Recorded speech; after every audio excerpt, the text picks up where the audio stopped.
We start with a round called If This Is the Answer, What is the Question? On the board are 6 categories. Ellie, which category would you like? Science, please. Science, yes. Whoop! Science! One up our team. Your category is science. The answer is 7 months. What is the question? Is it how old Princess Charlotte will be when the Daily Mail start commenting on her weight? Is it how long does my nephew think I've been playing hide and seek with him? Is it how long until Sepp Blatter gets bummed in prison? Is it how old was Jack Whitehall when he first appeared on this programme? Is it if I get a 30-second advert before a YouTube video, how long does that feel? You can't always skip. You can't always skip. Some of them you have to prove you're over 18 as well. It's a nightmare. Is it if I was in charge, what would be the prison sentence for saying chillax? Is it how long does it take to get to Glasgow on a megabus? Yes, a megabus. I am the accepted As if face. you've ever gone on a megabus. I'm on every megabus, Pat.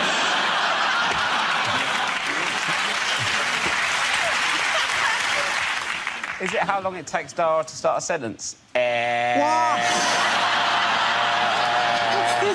What are you got? Britain's Got Talent now? Is that what you're doing? God, you really haven't got over that Britain's Got Talent thing. Let You it go. brought it up Just out of let go. nowhere 2 weeks in a row, I Dara. would continue to until they hunt that man down and kill him. It wasn't the fact that he did it. It was the fact that it was a snippet that they chose in all the acts. They said, oh, they take 1 second from each act, and his was just him going, and the number underneath. 9888999. I know, but... There's more to me than that. Is there? No. Seemingly not. Is it to avoid suspicion, how long is Mo Farah planning to run his next 10,000 metres in? OK, can we move to the correct answer, please? Is it how long it took for me to get over seeing my dad in the bath? That's very quick, actually, isn't it? Yeah. It took me 4 years. Really? What's he doing looking at my dad?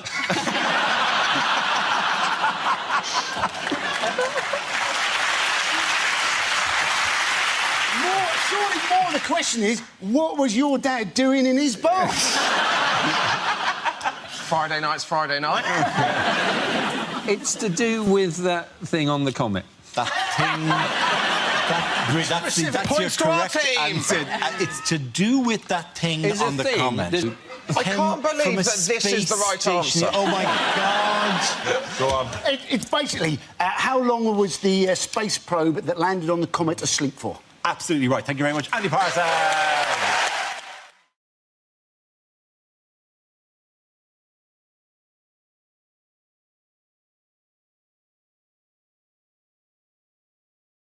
According to Alex Salmond, it was, you know, a lot of people over 55 in Scotland voted no. In fact, both of them voted no. The good thing about voting for an independent Scotland is once you put your X in a box, you can cut it out and use it as a little flag. I thought it was quite lucky for Alex Salmond in some ways that he didn't actually win. Because I think if he had won, his grin might have been so big that he might have eaten himself. It was also swung supposedly by there was a poll, wasn't there? There was one poll which put the yes ahead, and they think that was a rogue poll, don't they? It was a YouGov poll that was 51-49. There would be one guy in the YouGov office who's had an awkward meeting where they went, Terry, every poll, even the results, except your poll, Terry. Who did you ask?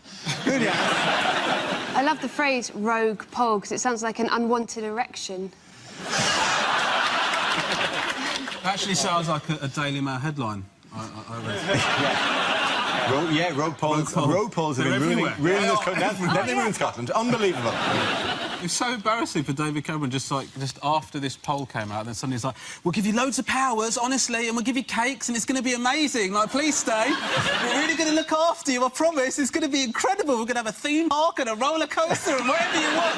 Please stay, please. And now they've tried to stay, and he's going, oh, yeah. I said a lot of things, didn't I?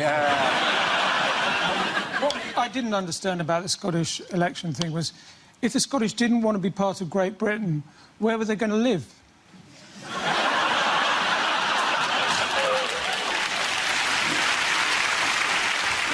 the big question which was asked on the night, and it was amazing how quickly it was asked. What was the major question people were asking then on the night? It wasn't yes or no. No, it very quickly became, what does this mean for England? Like, within 10 minutes, Scotland was like, oh, hang on, we're still here, you know. Let's go back down to London and ask people what it means for England. Well, this is what I think it means for England. Well, what do you think? I think it means this for England. And Scotland only goes, we've not even given you the results yet. We know the Welsh have been complaining, haven't they? And it's fair enough. It was always going to be, you know, the Scots got a parliament and the Welsh got an assembly. You know, so the Scottish had a proper parliament and the Welsh, they just had a quick head count followed by singing Morning is Broken. The Welsh are getting stroppy, actually. I was in Cardiff in Waterstones recently. I asked for Pride and Prejudice and the bloke said, I'm proud to be Welsh and I hate the English. But it will never stop, so you get down to smaller and smaller areas, won't you, wanting power. There'll be referenda in smaller and smaller areas, and then you don't know how to... It's the question in the referendum, I guess. So in the North East, it would have... You couldn't have yes, no. It would have to be aye and no. In Essex, it would be all right and bollocks to that. And in Kensington and Chelsea, it would be no and OMG, totes defo ya.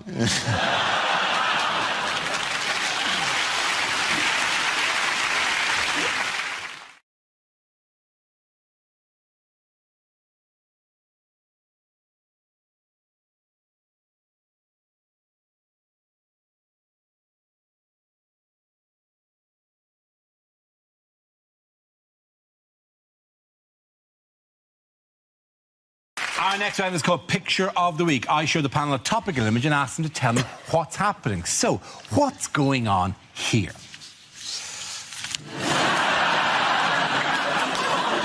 Is it Murray showing Tim Henman how bath time is different? Is Andy Murray going to be cryogenically frozen and then brought back when Novak Djokovic has retired? Sorry, Andy!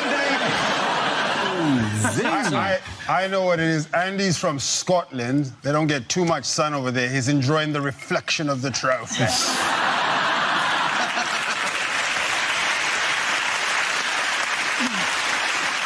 I'm assuming that's the picture he's put on eBay.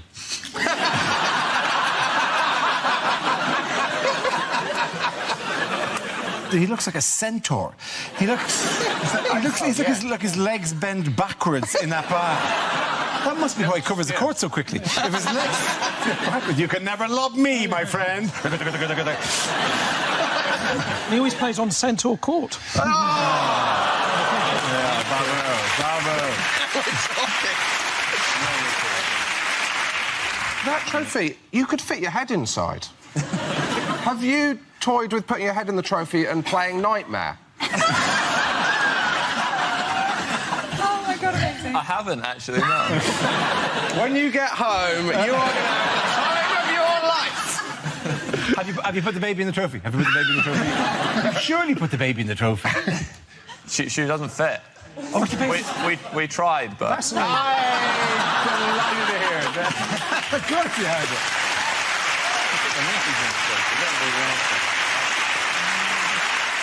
I have a difficult... Congratulations, by the way, Mr. That's what you say before you dig into someone. I have difficulty appreciating tennis because every point and every set and everything you do in tennis is in silence and absolute concentration. Right? You know how many goals Jamie Vardy would score if people just shut up before he kicked the ball? No? Yes? No? I feel you've not been watching Andy, who has a distinctive monologue running. This is not a man who hides his emotions. This is going so badly. What he does is he invites people... But now it seems to have turned. Yes, it's turned. Now it's gone badly again. It's turned again. I've lost the point. Jesus, it must be exhausting being Andy Murray. There's people in your box that you've invited, and then you just shout at them. Do you know what, mate? Unlucky, but you're about to get a taste of your own medicine. You got it! No, I'm not.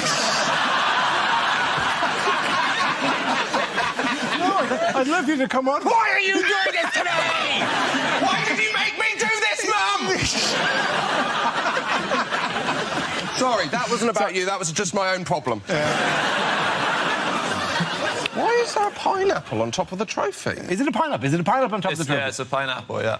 Is it because you're meant to fill it with lilt? Try that tonight, after the baby. Do that. We keep presuming that they just give you this thing. Presumably the thing is now back in a safe somewhere. Do you get to have it for any period of time? That was the last time I saw it, actually. Yeah. Where the hell is it? You get like a... Did you turn away and then come back and what? The trophy's gone? Because this may not be the place to tell them. We've told you the trophy has got a no nudity rule. We are taking that away from you. This trophy has not seen a penis in 127 years. Not now. They took the trophy away. Did they give you a replica of it? Yeah, a small one, yeah. Can you fit your head in that one? What can you fit in that one?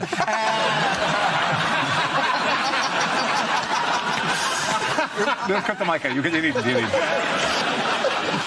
Does anyone wish to answer further questions? Sorry, the lights go down. What are you meant to be answering? You were supposed to actually go, what's going on here? I think we've blown the gap. We know what's going on here, right? So anyway. What's going on here is we're offending the only person that's done anything good in Britain this year. That is very true.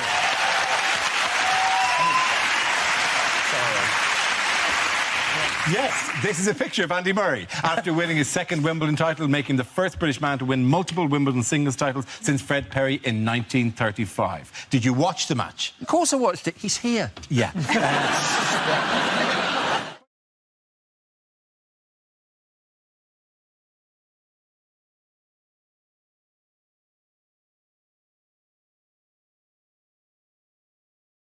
OK, here we go. The first subject is unlikely lines from a thriller. Michael, Peter, David, Vladimir, I think we may have a spy in the organisation. Give me the pentagon, then the triangle, and then the square.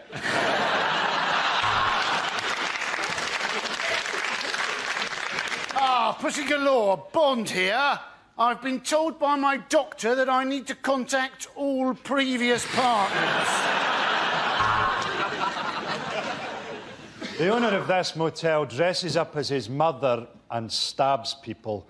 But the guidebook says it's still better than the Ibis. I want you to go to Warsaw, meet a man called Borislav. You'll then ask him why he didn't fix my plumbing before he left the home. Miss Scarlett looked at him through the window. He had one massive testicle like a space hopper. That was why they called him Professor Plum.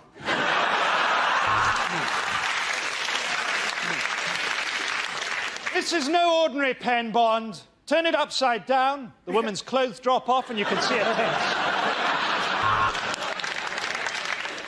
Red or green, which do I cut? Come on, they're only peppers. How long is this salad going to take?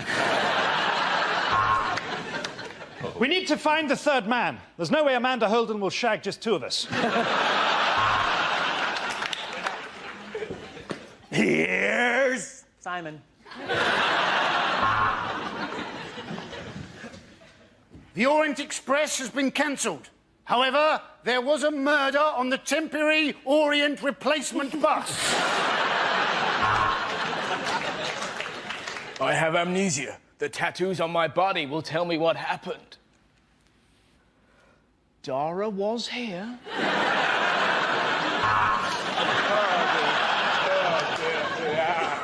I'd been a serial killer for 4 years, but they'd never given me a nickname. Then, you bite one guy in the ass, and suddenly you're the butt muncher. Ah, the butt muncher's got me! The butt muncher's got me!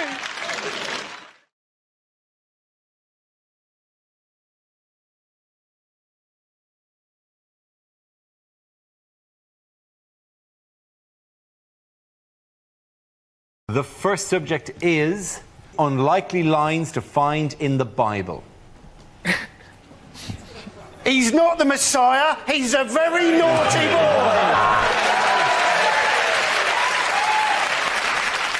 And God said, "Let there be light."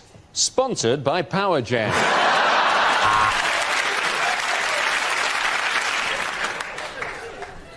A long time ago, in a galaxy far, far away.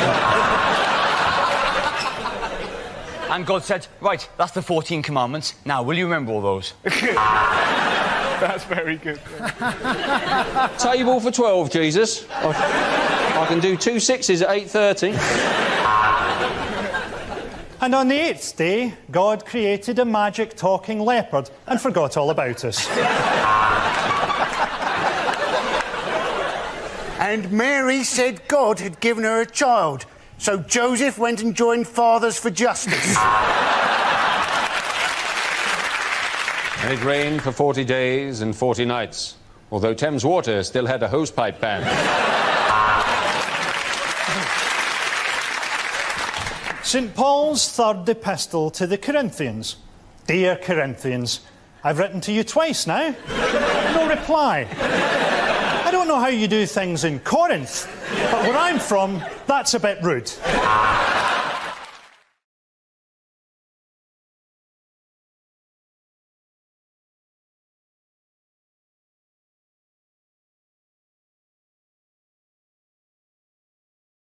Things you wouldn't hear on a property show.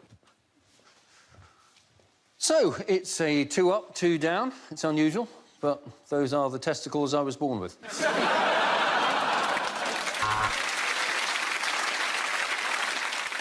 Welcome to the show. We'll be looking at houses that have been designed by someone's nan. Yes, it's grand designs.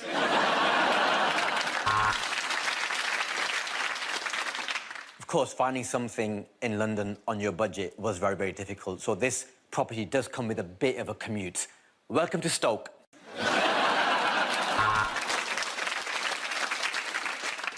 All property is theft. Good night. Bit mean, but we've put together a montage of first-time buyers being told about stamp duty for the first time.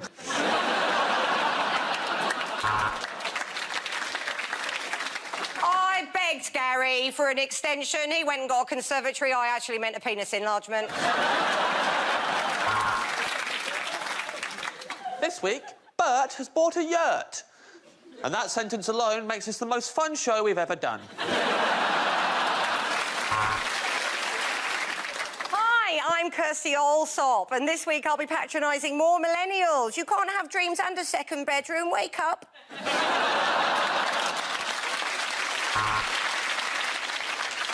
Well, this used to be a railway station, but there haven't been any trains here for nearly 40 years. It's Haywards Heath on Southern Railway. And Simon has converted this railway carriage into his very own office, just by yelling into his mobile phone like an arsehole.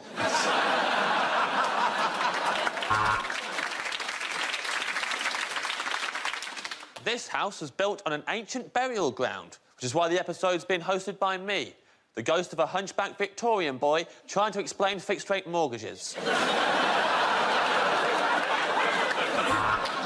Now, this next property is about £50,000 over Philip and Susan's budget. Luckily, though, Philip's grandmother has just died.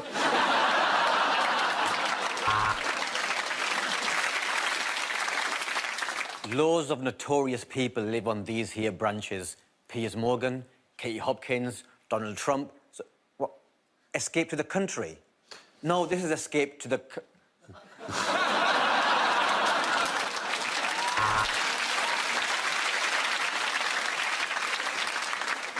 So, if you want to brighten up your kitchen, turn the light on. Susan turned her 2-bedroom house into a 10-bedroom house by putting a bed in every room.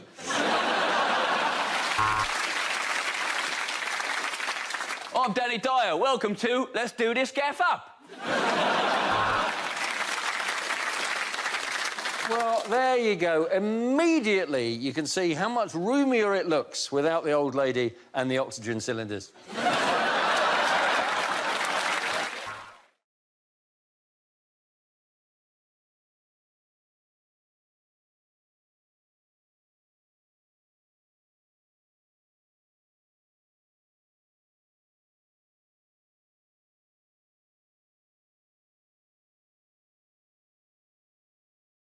We start with a round called Headliners. Here's a picture of American presidential candidate Barack Obama meeting Gordon Brown this week.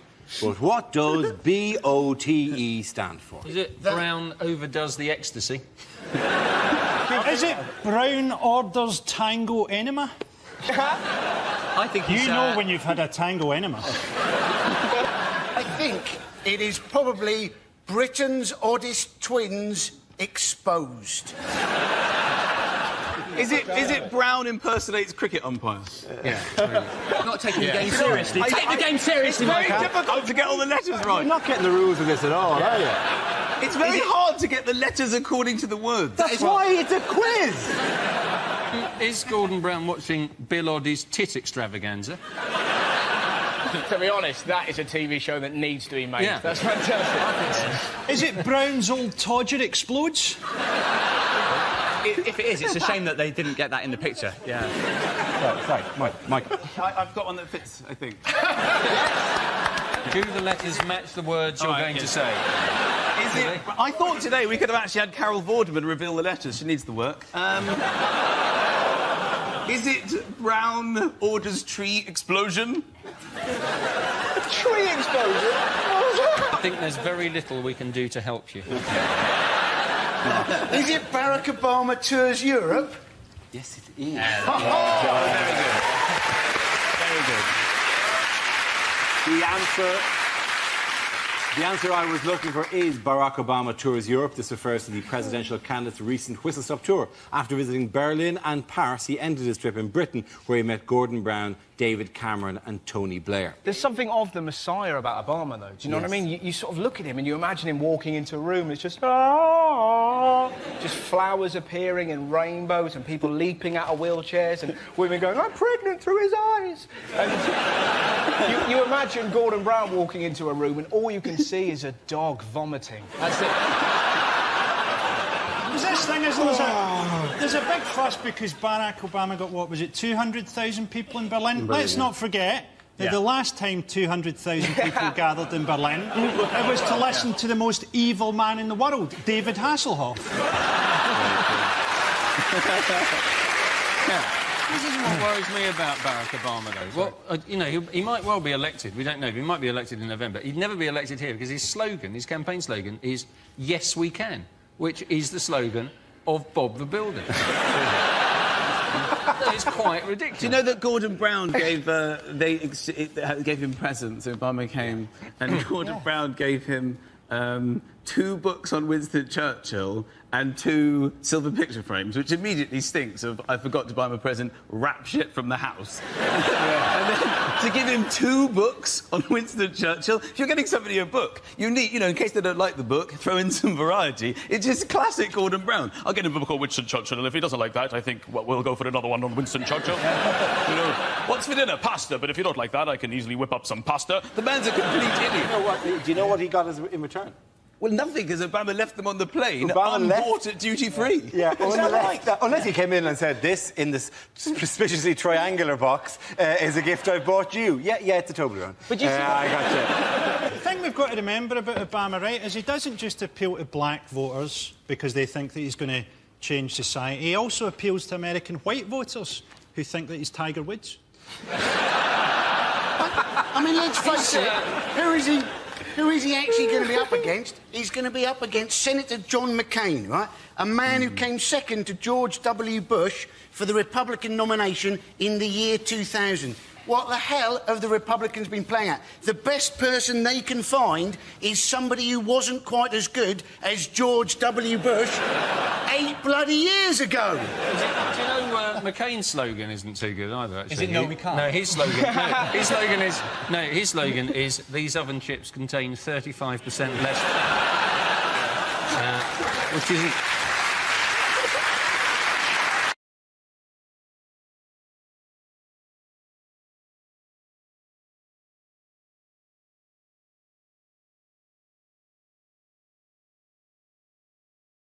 OK, the next topic is... things you wouldn't hear on a train. The next station will be Wimbledon. Change here for Overground, Underground and Womble Free. The next stop for this train will be Waterloo. It's not meant to be, but the brakes have failed.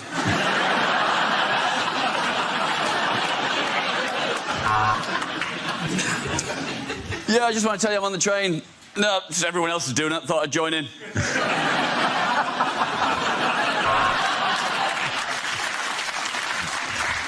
Hello, this is your driver speaking. Choo-choo!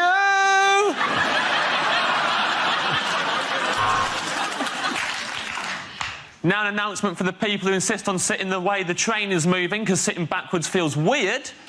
You're weird.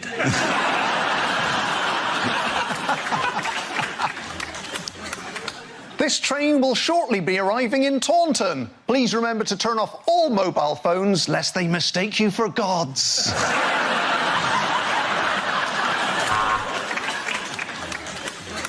This is an announcement for all passengers. Piss off, a lot of you.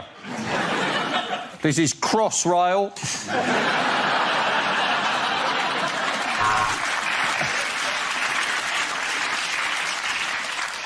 Due to Britain leaving the EU, this train will no longer stop at Ashby de la Zouch.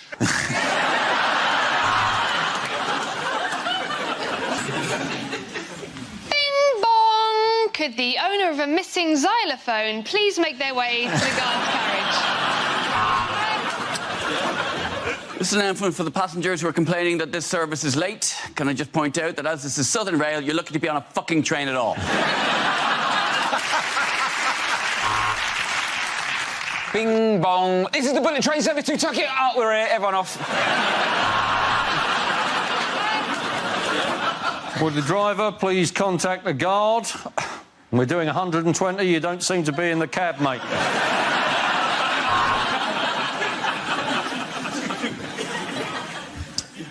Please mind the gap between the timetable and reality.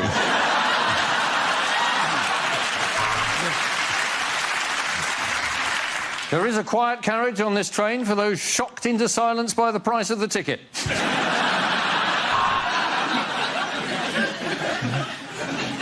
Oh, don't get off here. I was listening to that.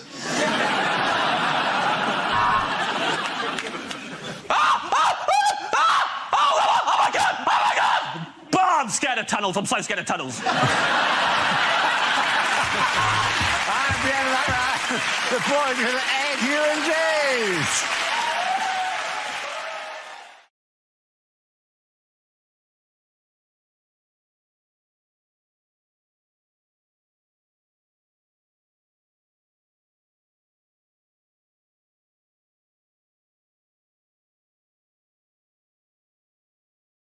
This is the news that IPSA review body has proposed a rise in MPs' pay to around £74,000 a year, an increase of 9% on their current salary of around £66,000. Should they get a pay rise? No. Why? Well, because it's easy for me to score points with the audience by saying no. OK. £8 hardly enough to put a secret love child through private school. Well, it's not like football, is it? In football, you have to stop like, other countries nicking your best players. It's not like other governments are trying to nick our politicians, is it? Like Cameron's going to be out like, I've said no to Spain, they can't have Gove. Do you know what I mean? They're trying to buy him. I feel quite sorry for MPs because people all think that all MPs are money-grabbing bastards. But they're not all money-grabbing. Ed Miliband has said that he's going to stop any Labour MPs having a second job by the next election. But, of course, by then, a lot of them won't have a first job, will they? They get 15 quid a day food allowance for lunch. Yes, they do. And that's like free Subway sandwiches. That's free footlongs. That's 36-inch of sandwich. That is too much for anyone. You can wear it as a belt. George Osborne looks like he could take 36 inches. I don't think the voucher is exclusively for Subway. That's what I've been told. Yeah. So it's just like, this is only redeemable at the Parliament Subway. And the queue is really long. This is one Subway guy making the It's the travel stuff, right? They're being restricted on taxis. They're not going to be allowed to use taxis anymore. Not going to be allowed to use taxis. Where are Tory MPs going to get their ideas if they're not allowed to take taxis? David Cameron is so basically like a taxi driver. I'm surprised he doesn't stand with his back to the dispatch box going, I'll tell you the country's problem. It's immigration. That's the problem with this country. They never have proper second jobs, do they? It's always like a posh sort of business role. It's never just like... Because I used to work in a market and in a pub. Do you know what I mean? Like, my dad used to be a carpet fitter and on the dole. Do you know what I mean? They've always got posh...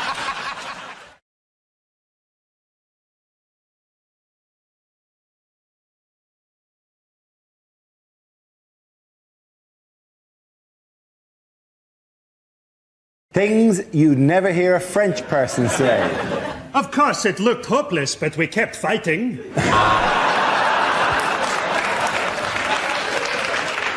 I'd like a bottle of Burgundy and a Dairy Lee Dunker, please.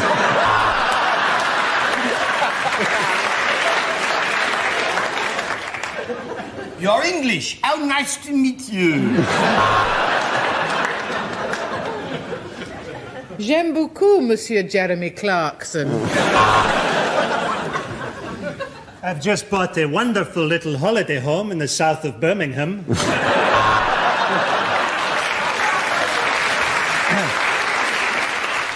My favourite road? Well, that's got to be the A303. At night, in many ways, it's quicker than the M4 and you get to go past Stonehenge. If you're going London to the West Country, it's A303 for me every time. What a road. What a road.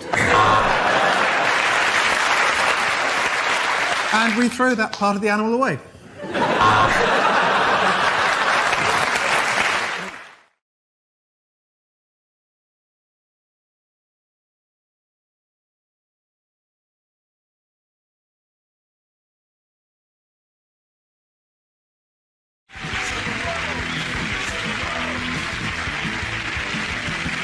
The category is politics, and the answer is 8%. What is the question? How much of Abu Hamza will have to be removed so as they can get him through the Heathrow metal detector? What level of erection did I once try and have sex with?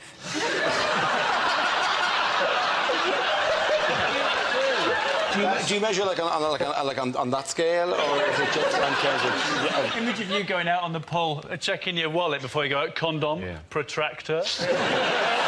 How are the government planning to catch middle-class tax avoiders? With a butterfly net and the van from Chitty Chitty Bang Bang. It'll probably work better than the plan they have. They're planning to catch them using lie detectors. Middle-class people taking lie detector tests. It's like an upmarket version of Jeremy Kyle. And I'd like to see that. Wouldn't you like to see that middle-class Jeremy Kyle? You know, my cleaner ran off to another family. My husband's using the wrong cutlery. You corked my Merlot! The next topic is environment. Andy Parsons. So, now, apparently, plastic bags are evil. Because apparently, they take 100 years to biodegrade. Now, that came as a bit of a shock to me, because often when you get a bag in a supermarket, they seem to biodegrade when you put anything heavy in them.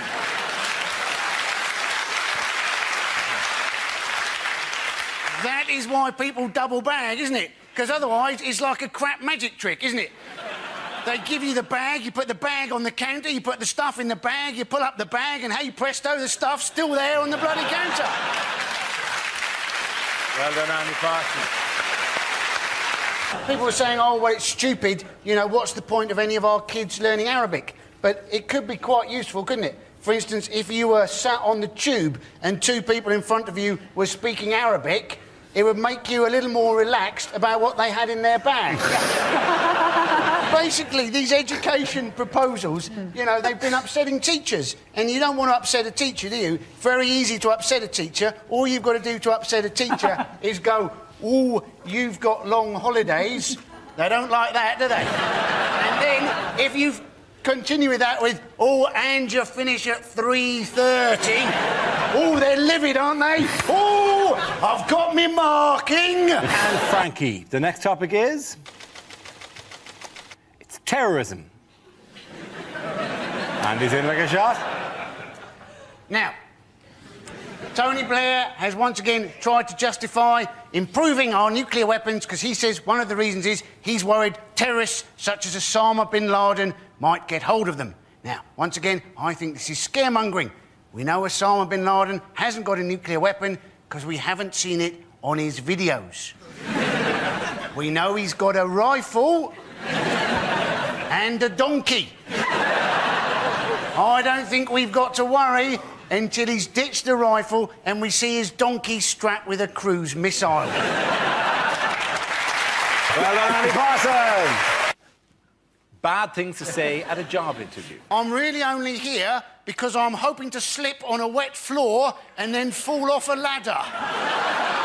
Hey! I remember you from the dungeon. How you doing? It's me, Gimpy Terry.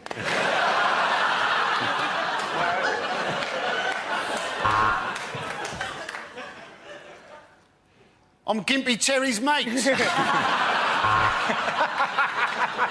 He has been accused of verbally abusing a policeman at the gates to Downing Street who wouldn't let him through the main gates and forced him to go through the pedestrian gates. He swore at the policeman and apparently called him a pleb. They may have changed the words he said, because the words they claim he says was, best you learn your effing place, you don't run this effing government, you're effing plebs. Right. He said he didn't say those words. Now, I can't read out what words he said, because he hasn't told us, so those are the only ones I can read out. These are the people, though, who are charged with protecting him. You don't want to upset them. No. Oh, yes, I didn't catch Mr Mitchell as he fell from the second floor of the building, because I didn't think he'd want me to touch him, given that I'm a pleb and everything. But as we took his body out of Downing Street, we took him through the main gate. It's what he would have wanted.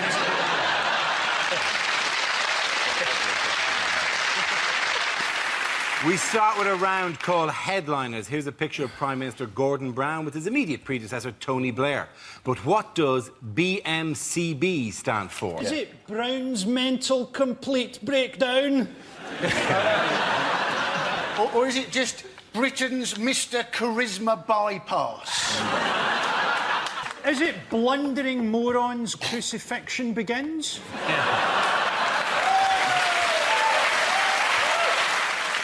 Well, is it just bollocks, my career's buggered? Sometimes that's all satire needs to be. Yeah. I'll call it Ideas for Snars. We'd love to see the performers come in with their suggestions. The first subject is unlikely things to hear on Comic Relief. And we'd just like to thank the donation of 160,000 turkeys from a Mr B. Matthews. The next topic is the worst thing your new neighbour could say. What day do the bins go out round here? My wife's body's starting to stink. I hope my turkeys won't be keeping you awake. So, it was the Olympic parade last week. It was great seeing it live.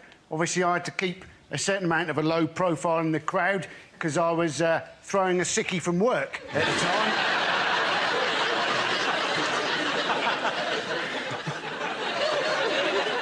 But it was great. 21 buses driving through London at a steady 2 miles an hour. So very like a normal day in London, really.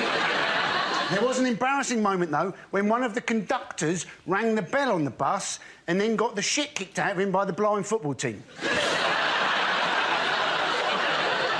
And I realised, actually, that I could get into any sport during the Olympics. The only sport I couldn't actually get into, dressage. Watching a horse walk and then reverse. They call it horse ballet. I don't think anybody would go and see ballet if it was just some bloke walking a bit quicker, slowing down a bit, stopping, bowing, and then pissing off. And secondly, not many people go to ballet anyway because it's shit. Thank you very much, Is it the number of tweets that David Cameron's received to his new Twitter account that include the word tosspot? Is it, in fact, what are the chances against getting a joke about Jim or Fricks? Berlusconi will put you in the cabinet in Italy at the age of 19 if you're good enough. So you can see where this is coming from. Harriet Harman's an incredible figure, isn't she? You know that Harriet Harman, when she first came to my attention, she wrote a book about the history of feminism, which she dedicated to her husband. Yeah, she's mistaking sexism with people hating her. She's always saying stupid things, isn't she? She said she is Radio 2 to Gordon Brown's Radio 4. And you're thinking, well, she's not Radio 2. Radio 2 is the most popular radio station in this country. If she's anything, she's Isle of Wight FM on a Sunday morning at 3 o'clock in January when the transmission mast is broken. Andy Murray, a man who actually came along to our studios, didn't he? Yes, indeed he did. Came along after he'd lost Wimbledon. Yep. And then after we'd all taken the piss out of him, Yep. he went off and he won the Olympics and he won the US Open. Yes. I think all sports people who are struggling should come into the audience of the show. Let's get Paula Radcliffe, Philip Sidowu, Nick Clegg. It'd be brilliant, wouldn't it? I think it's kind of ironic that you'd ban smoking in pubs in London when it's kind of impossible to breathe outside a pub in London. Children are chasing buses down the street, like nipping at the tailpipe, hoping to choke some charcoal fresh air, you know. So says the man from LA. After that, people drive cars, right? I'm Yes. guessing a car puts out more smoke than maybe a cigarette? It does, but that doesn't mean... Yeah. You don't actually drive inside. Yeah. You know, don't drink and drive, especially in the pub. OK, so war on terror. Who wants to go first? Andy? Yes, the war on terror, the Americans have said, you know, they're worried that Iraq is their new Vietnam. Let's hope not. Otherwise, we're in for some shit movies in about 10 years' time. Good man, Andy. Well done. Andy Parsons there. Your category is sport. The answer is 1 billion. Is it how many wives would Henry VIII have had if he'd been on Tinder? I shall have her. And I shall have her. Am I even flicking the right way? I shall have her. OK. Oh, thank you. Okay. Is it how many pounds in cash did the Queen hide under her bed when she'd seen that Jeremy Corbyn had been elected leader? Her family's security is at risk. Here's a picture of the new Labour leader, Jeremy Corbyn. So what's going on here? Has he been sleeping in the bin on the right? The idea it could be the oldest delivery boy in the world still hasn't figured out how to hold a pizza correctly. Is he such a dedicated socialist that he refuses to look to the right, even then that's the direction he is in fact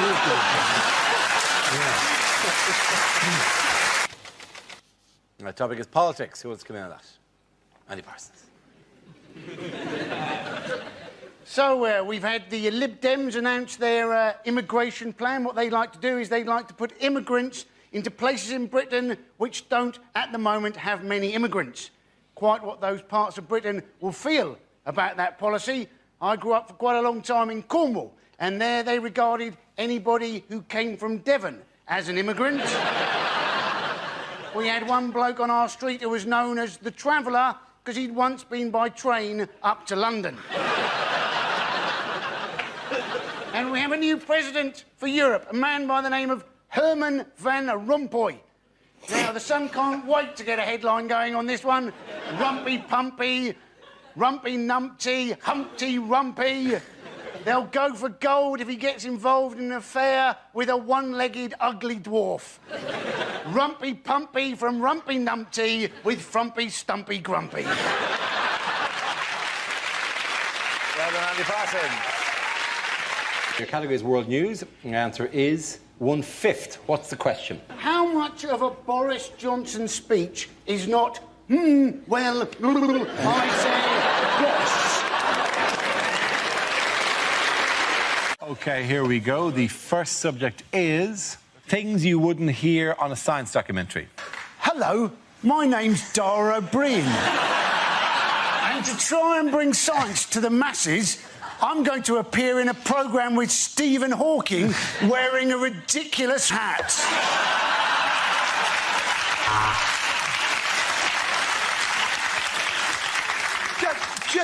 Just enough with the, you know... I love that hat, by the way. Hello, I'm Dara O'Brien. And I've got a massive head and a massive brain. But all I get to do in this bit is just press a little button. The Olympics. Who wants to come in that? Andy Parsons. Now, I don't know how you got on with getting tickets for the Olympics. There are still tickets for the Greco-Roman wrestling. Yeah, whoopee-doo. There aren't so many Romans in Britain anymore, are there? And those Greeks can't afford the tickets. And we will have forever our first GB football team. Yeah, it'll be the first time that Ryan Giggs, Ashley Cole and John Terry have got together since the last Miss World contest. But if you haven't got any tickets, go and see the Olympic road race cycling, right? It's free, yeah? But it's not the same as proper road cycling. Never in the Olympics do you see somebody having to go off into a ditch because there's a lorry turning left. Never do you see somebody go over the handlebars because some idiot in his car has opened the door without looking in his side mirror. Never do you see somebody fall off their bike because a car has screamed past and somebody has whined down the window and shouted, "Boo!" Although that may happen when the Olympics come to Hackney in 2012. Thank you very much, Andy Parsons. What did David Cameron do recently that no other serving British Prime Minister has ever done? Samantha Cameron. Yeah. That's true. But he also went on Letterman in the States, didn't he? He came out to loads of dry ice and they said it represented a London fog when we haven't had a London fog for over 100 years. That's the stereotype image that those Americans believe. What? The fat, dumb redneck.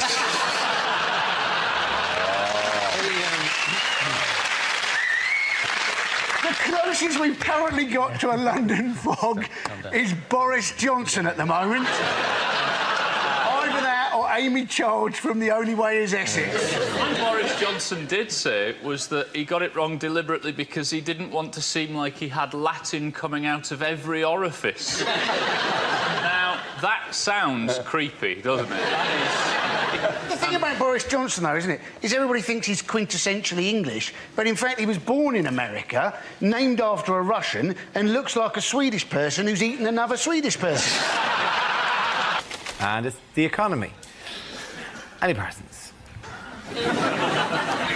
I suppose we should be grateful we're not in Greece. Things very bad there. There's rioting. Things so bad, the austerity measures, that they can't even afford to put petrol in their milk bottles to chuck them. Things are so bad they're having to put milk in their milk bottles. That's how bad things are. Oi, take that! Yeah, in 2 hours your clothes are going to smell really bad. The European Central Bank, right, they have said that when it comes to Greece, they think it may be a bit like the Ebola virus, right? And they said we may have to cut off our leg to survive. Now, they may know a bit about finance. They know very little about the Ebola virus.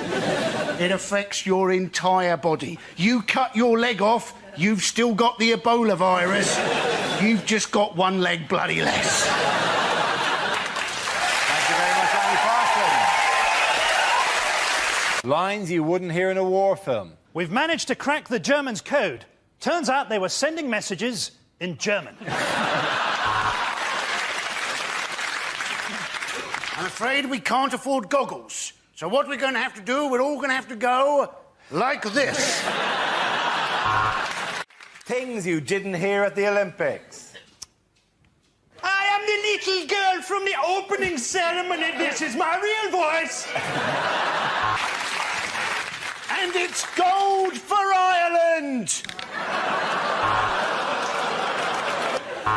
And here... Go on, go again, man, go again.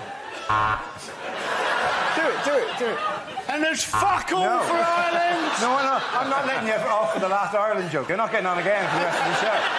You are not doing another one for the rest of the show, all right? Discarded titles for the next Harry Potter book. Harry Potter and the Mudblood Prince in a Nazi uniform. Harry Potter and the two other kids who can't act. The first topic is global warming. Who wants to come in on that? Andy Parsons. Sheryl Crow, she's gone into the debate. She wants us to save natural resources by apparently using only one sheet of toilet paper per visit. Now, let's face it, sometimes that's just not feasible, is it? But ever since I found that out, part of me's there thinking, each time I use more than one sheet, I've let Sheryl Crow down. And part of me's thinking, Oh, I'd never want to go out with Sheryl Crow. She's a toilet paper Nazi. And half the time, she's probably got a dirty arse. Thank you very much, Andy Parsons. Here's a picture of former Prime Minister Tony Blair recently, but what does BGBC stand for? Is it in fact Blair's guilt-free, blood-stained conscience? That was a lovely answer. Is it in fact everything the British Army didn't have when we went to war? Bullets, guns, bombs, choppers. I would like to apologise for the rocking of this boat, but we are currently being humped by a whale. There appears to have been an incident in the swimming pool. If a Mr. Barrymore could contact the captain... He actually has ice baths in a wheelie bin. And I mean, that can't be enjoyable, can it? Particularly if he does it on a Tuesday and gets carried away by the cancer. What a rugby commentator would never say. Oh, and he skipped through the defence, and that's lucky, because if these South Sea Islanders catch you, they eat you. And it's the coin toss, and Johnny Wilkinson has sprained his thumb.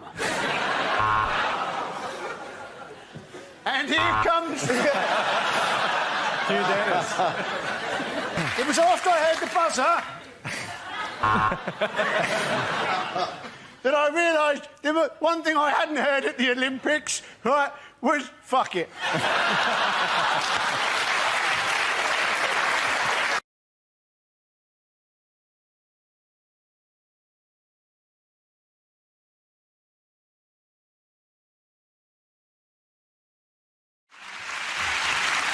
The next round is called Picture of the Week. I show the panel a topical image and ask them to tell me what's happening. So, what's going on here?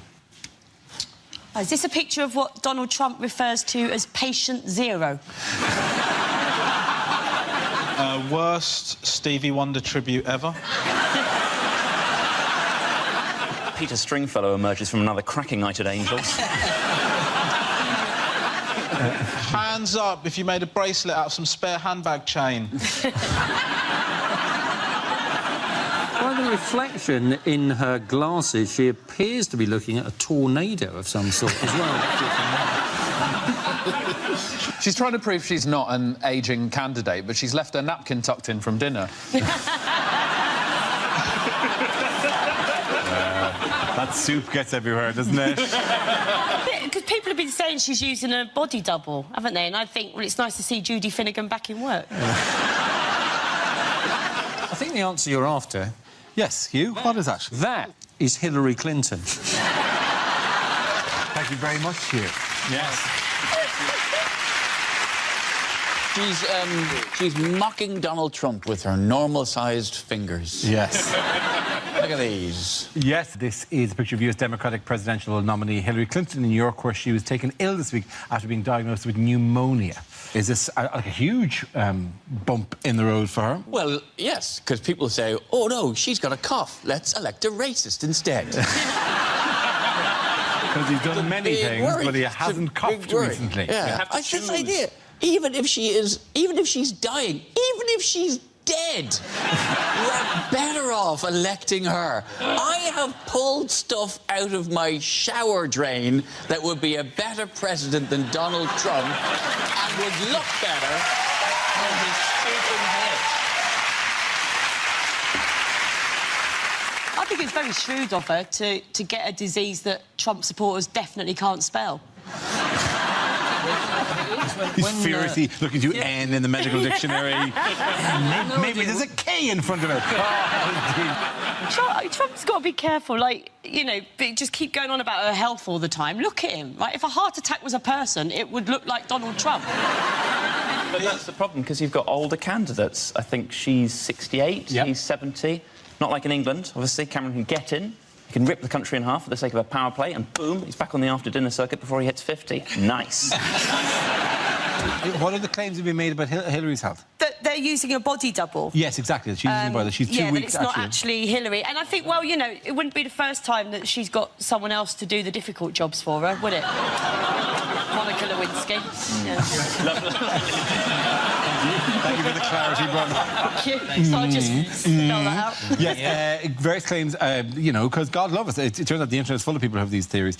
She's had several strokes, apparently, and suffered some seizures, that she wears adult diapers. The National Enquirer claims she'd be dead in 6 months last September. A Republican congressman said she had special needs and was mentally impaired. Forensic pathologists suggested she is being poisoned and that she has multiple sclerosis, Parkinson's, HIV, vascular dementia and lupus. These are all claims made about all it. that taken into account, she's looking fucking amazing. She is. Donald Trump looks like he's using a body double and it's inside of him trying to get out.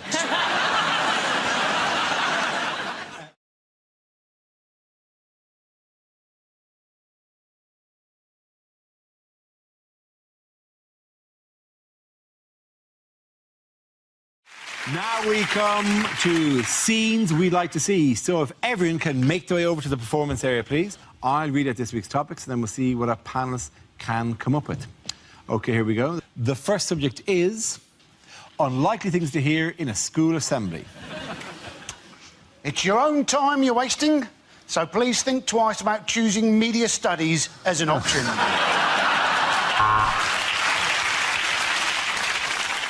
We are not involved in extremism, and any suggestion we are is deeply offensive to us all here at the Jihadi Death to the West Academy.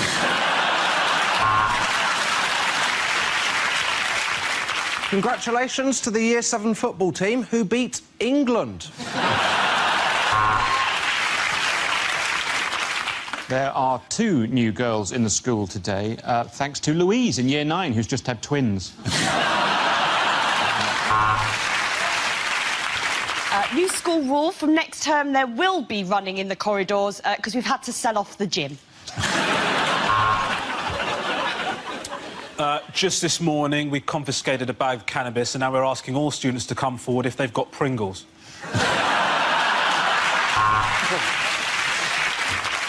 Good news for last year's leavers. We have 4 at Durham, 4 at Edinburgh, 4 at Bristol, and you can't find a better selection of prisons than those. And now for show and tell. And here is Miles with his cheese collection.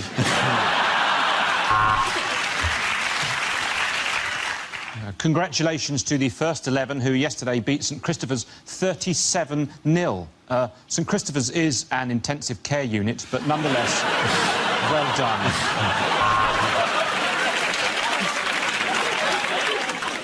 Well, I'm really sad to be leaving you as your maths teacher. I've got no idea why I've been made redundant because I've always felt that I've given 110%.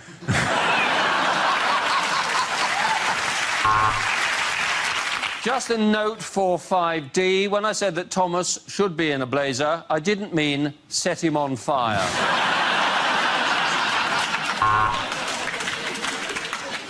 So, Ofsted inspection this morning, so burqas off.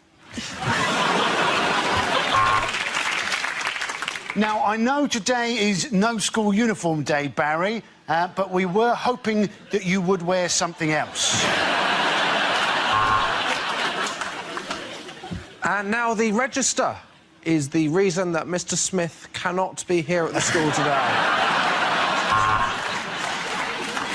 So if ever you feel the need to do drugs, have a word with the supply teacher.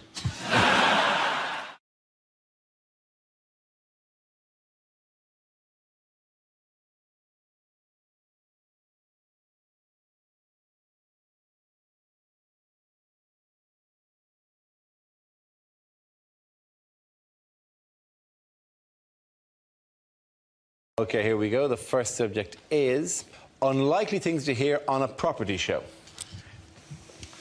6 months in, and Mike has fallen out with the builder. There was no window there, and neither of them noticed. With violence and strong language from the very beginning, it's a place in the Sunderland. Yes, it is north-facing, but on the plus side, it's a caravan, so you can just turn it round.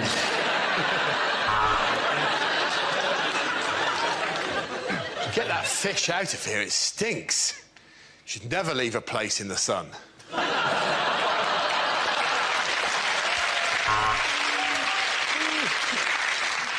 We've just 1 hour while Gina's at the shops to improve her flat in Luton. We're setting it on fire and moving it to Oxford.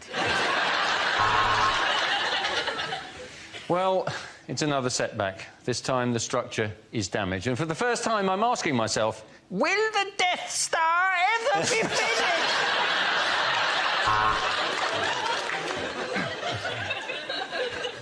And more information on how to get together a deposit for a house can be found in our free leaflet, When Will Nana Die? So, you bought it at auction for £100,000, but what exactly are you going to do with Middlesbrough?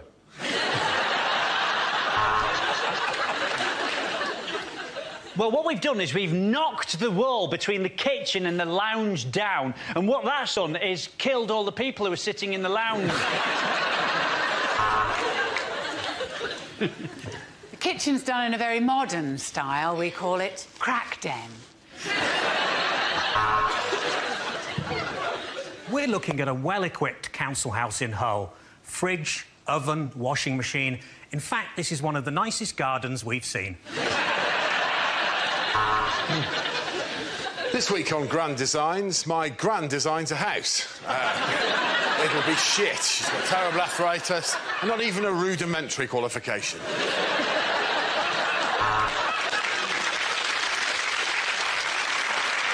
3 coats of varnish and a new rug, and Brucey is ready for his next show. Welcome to the 74-hour-long obsessive-compulsive episode of How Clean Is Your House? Knock it down, tarmac it, fuck 'em.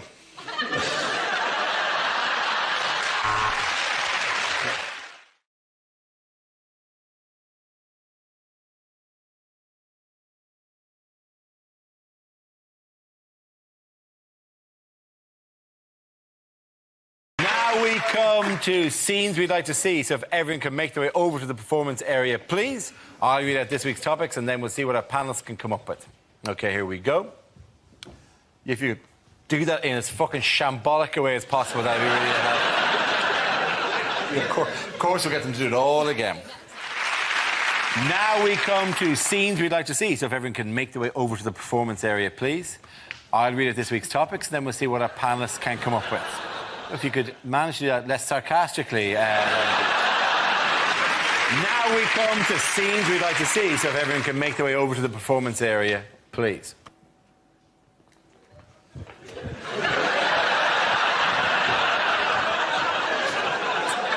Yeah, you don't do it again. Look, he naturally... Walk in like you're naturally walking into the position. That's my normal walk.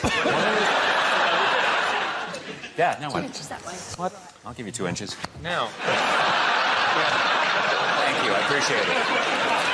OK, here we go. The first subject is unlikely things to hear on a history documentary. Sorry, too soon. Apologies. Harsh. My fault. Sorry, do you want to walk back and walk back out again? My fault. No, it's still valid. It's still you. It's still you doing it. No one will step in. I'll go back a little promise bit. you. Go back all the way. I'm sorry. Itchy trigger finger. I apologise. Oh, now I'm so tempted to do it again. Yeah, fine. Very much. Very important. That part of my head looks fantastic at all times. Yeah, thanks, Rob. That's why I plucked all the hair off, just to make sure that it received all the attention it deserved. Wayne Rooney's a pussy.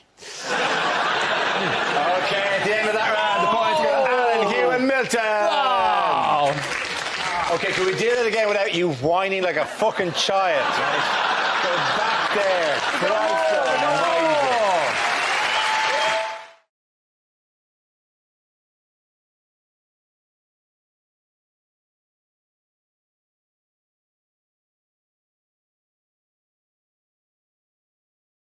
The first subject is things you wouldn't hear on a kids' TV show. Thunderbirds are go! Is what I shout at orgasm.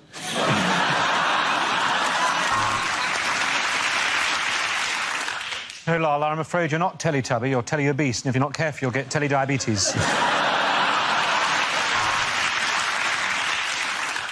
Don't ask your parents' permission before you phone. Those dicks will only say no. And on today's Horrible Histories, a 1970s episode of Top of the Pops. Right, young Womble, today we're going to destroy the Wimbledon Tennis Championships and get rid of all this dog poo from the common. Get yourself a golf club.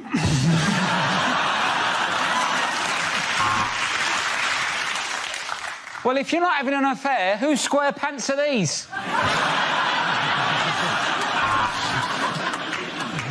Well, things are hotting up in Balamory. Archie's been radicalised.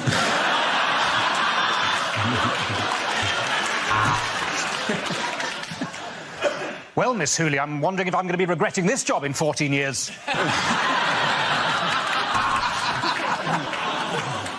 Mr. Tumble, you're 43. Grow up, for fuck's sake.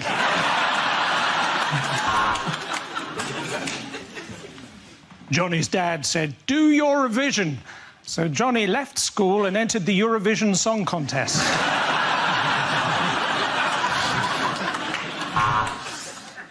Daddy Bear said, somebody's been sleeping in my bed. And Mummy Bear said, it was probably your whore, Linda.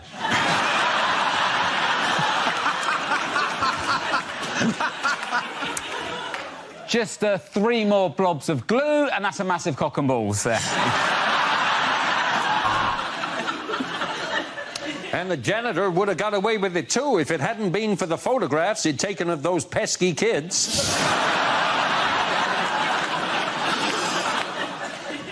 Yodel delivery driver Pat.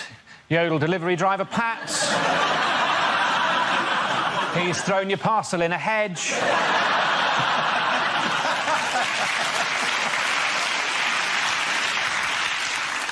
And now it's time for our resident band of children violinists. Please welcome the Kitty Fiddlers.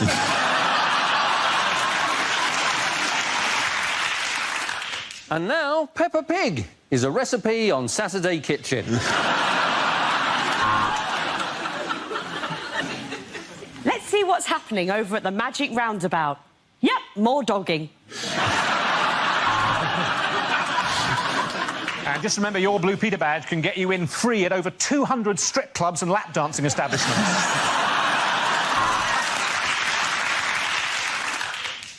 Look, Giggle Piggle, it's the Ninky Nonk. Oh, the Nink... Olivier said my Hamlet made him weep like a little girl.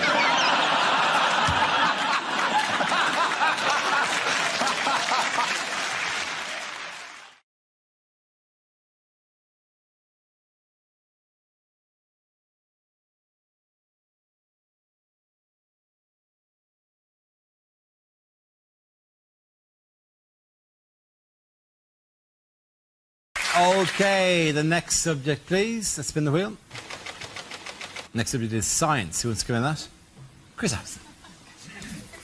I'll tell you the problem with science, right? The problem with science is it refuses to speak the language of those of us who don't understand science, right? Even when it's the job of science to be talking to us numpties, it can't bring itself to speak as we do. Pick up a packet of paracetamol, right? Look at the instructions on the back of that. It says, for the treatment of neuralgia, fibrositis, muscular... whatever. We don't talk like that. If that talked anything like us, that would say, for the treatment of the worst headache I've ever had in my life. A pain in my side, I'm sure, actually is cancer this time. My wife's had to help me out of the car. It's coming out of both ends like someone's hit a pan of chocolat with a mallet.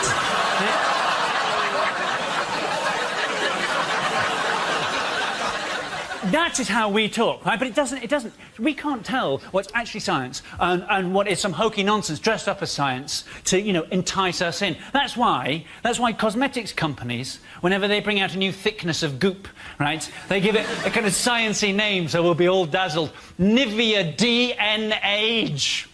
OF off. Right? Avon's new cream is called a Nugenics. What? A Nugenics, right? That's been through marketing, that's been through focus groups, design. Did nobody But at any point go, and eugenics. You don't think that sounds a bit Third Reichy, maybe? What next? New pro-genocide, now with anti-Semitox. Sandra, can I borrow your ethnic cleanser? Reverend Chris Hansen.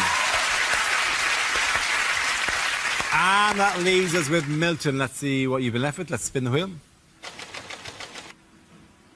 And the topic is the USA. So I've just come back from America, apparently. While I was there, I saw one of those very, very, very, very, very large Americans. He said he fitted kitchens. I said, I bet you don't. I went up to this girl. I said, what's your name? She said, Chantal. I said, well, if you're not going to tell me your name...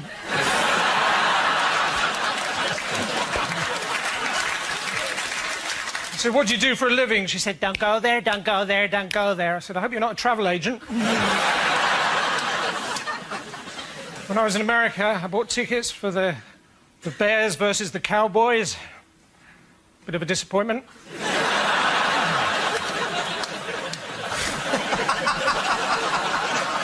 I want to see Bears versus Cowboys. So then I bought tickets for the Giants versus the Jets. Another missed opportunity. And I bought tickets for the Packers versus the Dolphins. Get in the box, get in the box. Thank you very much. Points to everyone there. Let's all get back. Come on.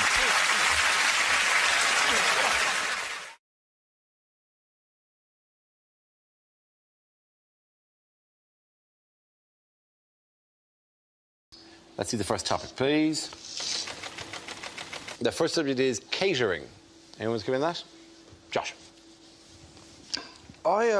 My favourite place to eat is the breakfast buffet in a hotel. Because at a breakfast buffet, I will eat absolutely everything. That's the rule, isn't it? At home, I will have cereal or toast for breakfast.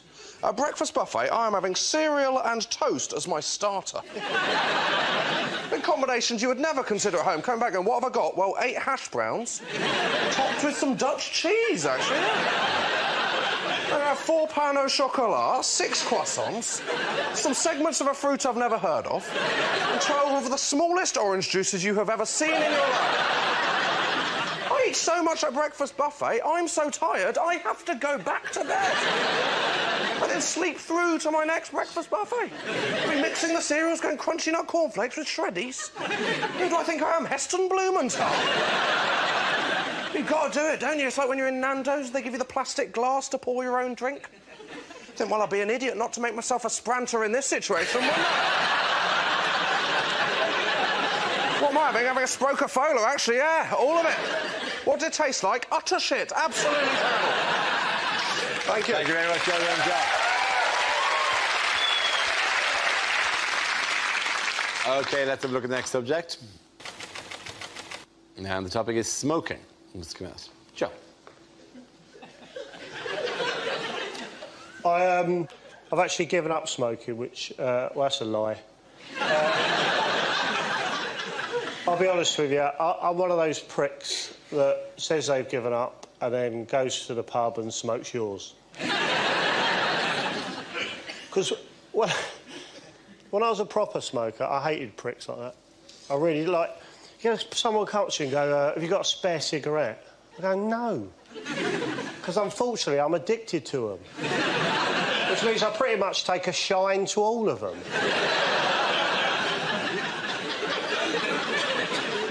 Have you got a spare cigarette? Yeah, I do, weirdly, because I'm a 19-a-day man myself. Punch away, you knobhead. What else, like...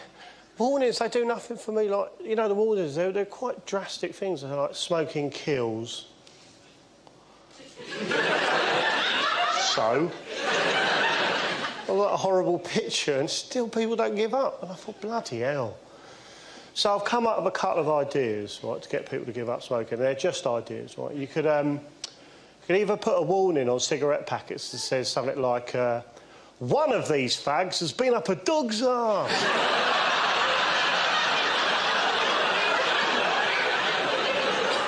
Yeah, I think that'll separate the men from the boys. Or simply make cigarettes cock-shaped. Well done, Joe. Thank you very much.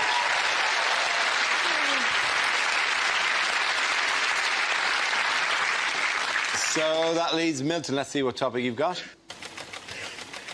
And the topic is school.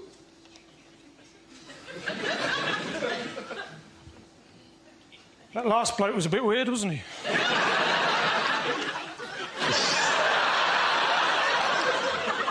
Anyway, I went back to my old school the other day. First time in 30 years. I took a note.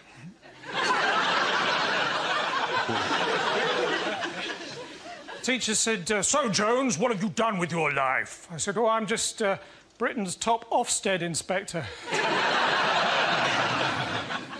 They were a lot nicer to me after that. I was there for the funeral of my old science teacher. They asked me to say a few words, so I did. Method. We put the coffin in the crematorium.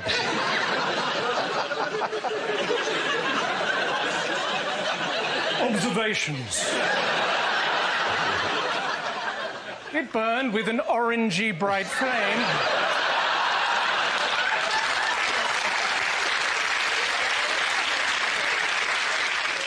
Conclusion. No more homework. Well done. Pointing out to the Milton Jones. Very good. Let me sit back. There we go.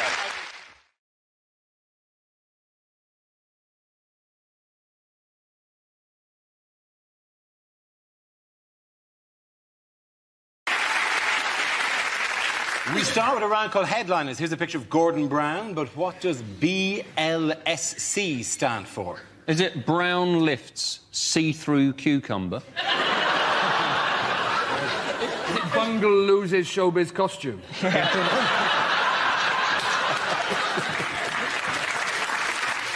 Is it Bonnie Langford's sex change? Yeah. To be honest, what a world it would be if that's the answer. More likely to vote for him if he was Bonnie Langford. Really? What an extra poster as well. Gordon Brown, because I used to be Bonnie Langford. If you don't vote for me, I'll scream and scream and scream. Has he just been asked to describe himself and he's gone, balls like swinging coconuts? Has he just been asked to describe himself and he's gone, bad leader, shocking chancellor? Yeah. We're having it tonight. Is it Brown levitates scared child? The one that's just out of shot. Has he got nothing to do with Gordon Brown? Is it Berlusconi's lover, 17? We all know you spell with a K here. Also, I love the idea that maybe you've just done that and there's a horse at home watching going... Yeah. Sugar cubes? Sugar cubes? Yeah. Oh, yeah. Is he screaming, bring laxatives, situation's critical?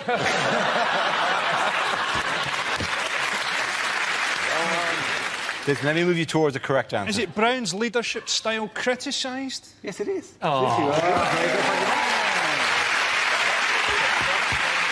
Yes, the answer I was looking for was Brown's leadership style criticised. This is the news that Gordon Brown has come under renewed criticism this week for his style of leadership. He was compared by one Labour MP to a mafia boss. In what way is he possibly like a mafia boss? Well, we know for one way he's not, is he? Because let's face it, if he said to the public, I'll make you an offer you can't refuse, everybody would still go, no. Is it a case of mistaken identity where somebody thought they woke up next to a horse's head, but what they'd actually done was just fallen asleep in a cabinet meeting next to Margaret Beckett? Caroline Flint basically got sacked by Brown and then said that the entire cabinet was really laddish. And you're like, what, Miliband and Alistair Darling?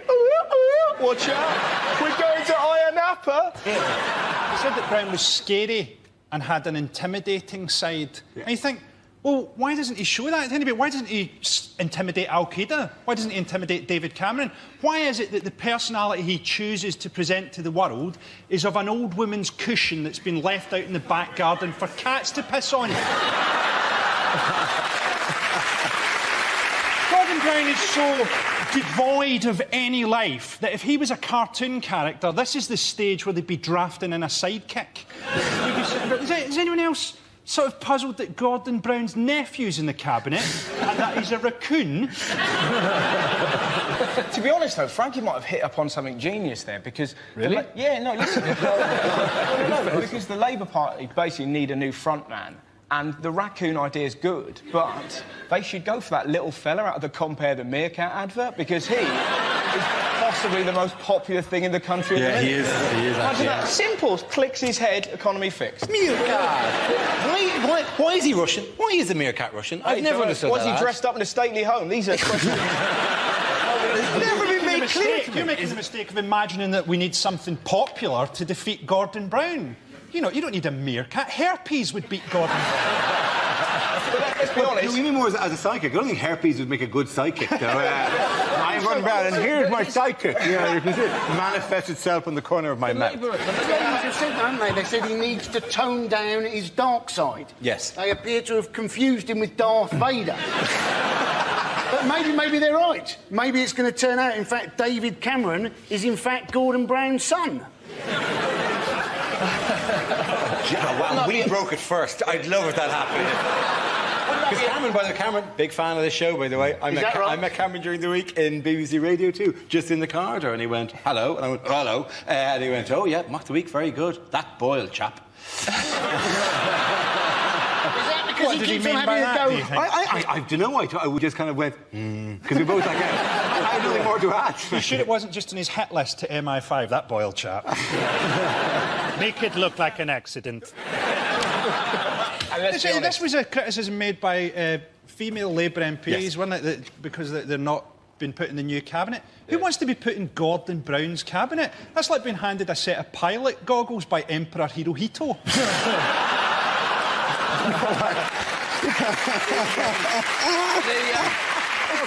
Hazel Blair's complaining that women MPs like them are being used as window dressing. Have you seen them? Where would they be window dressing? London Dungeon? But here's also the thing, man. One of the women was sitting there complaining that she couldn't get close to Gordon Brown. And I'm like, who the hell would want to get close to Gordon Brown?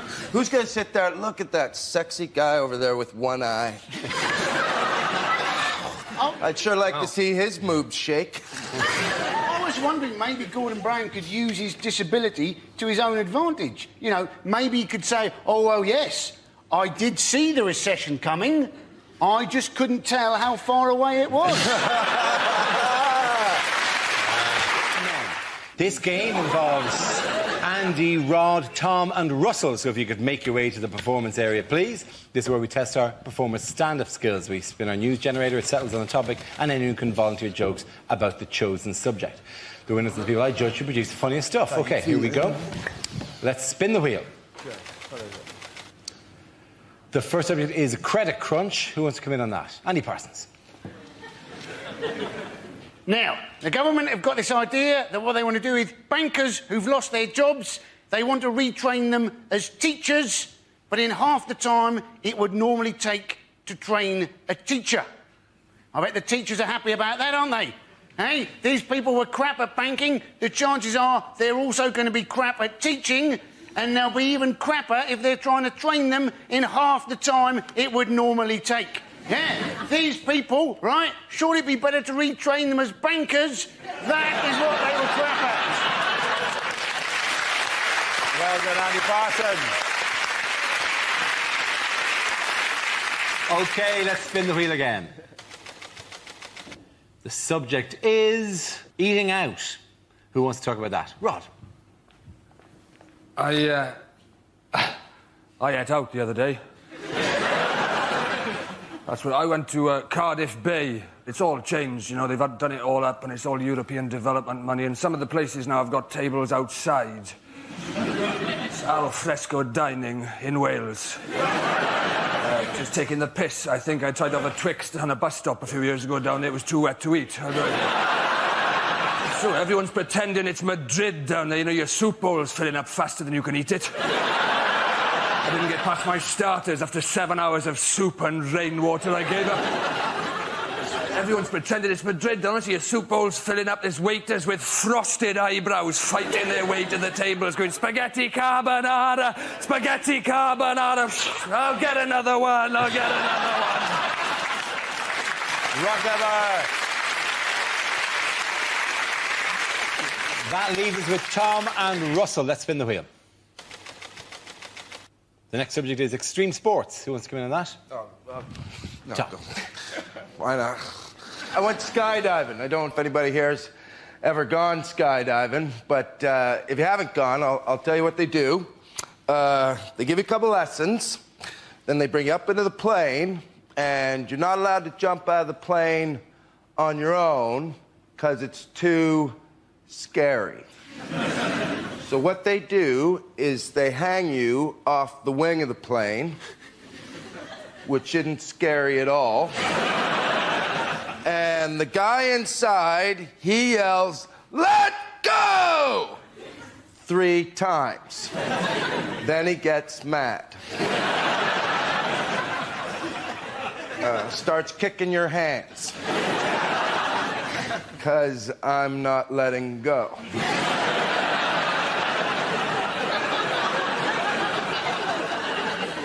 We all skydive different. I skydive with a big plane in my hand.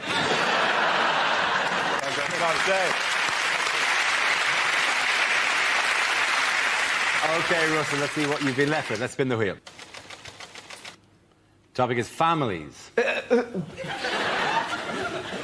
Well, families are quite peculiar. Mine are wonderful. I went to Brighton the other day, and my uncle was like, "Watch out, it's full of gays, and they'll get you. They'll get me. They're gays, they're not ninjas. Not gonna..." I'm so glad that I was raised by lunatics. I remember one of the weirdest stories I had happen to me when I was little. I was 8 years old. I was in Lanzarote. I just put some rubbish in a bin. I came around a corner and I was confronted by 2 werewolves, right? Turned out it wasn't werewolves, it was my mum and dad. Ah, ha, ha, isn't it hilarious? Not really, I've shat myself, right? But I've only recently found out they did not buy the wolf masks in Lanzarote. They bought them in England, which is beautiful and chilling at the same time. Look what I've got, David. Couple of wolf masks. You know, they're like wolves, don't you? Captain Shitterbrick next door. Well, let's put them on now, scare him. Can I hold you just there, David? Can I wait until we're in a foreign country, get him really out of his comfort zone, and then properly shit him out? Families. Well done, Russell. Point it in and go to Rod and Tom. Our next round is called If This Is the Answer, What Is the Question? On the board are 6 categories. Rod, which category would you like? The media, please. Right, the media, OK. The answer is 1 million. What is the question? How many Asian children are Brad and Angelina planning to adopt? Is it, how many times could I punch Adrian Chiles in the face without making him uglier? Is it in a poll of 1 million people? How many people hate Cristiano Ronaldo? Is it... Yes, clearly neither he nor his mother were in the poll then. No. Is it how many men will take their kids to watch Harry Potter this week simply to see how Hermione's getting along?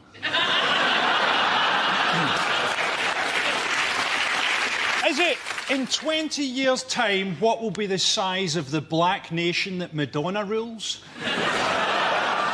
Is it, how many nectar points do you need to get a set of tumblers? How much of the money that Amy Winehouse made from the song Tried to Make Me Go to Rehab has she spent on rehab? Is it by what percentage would the situation in the Middle East be improved if we gave George Bush to the Taliban?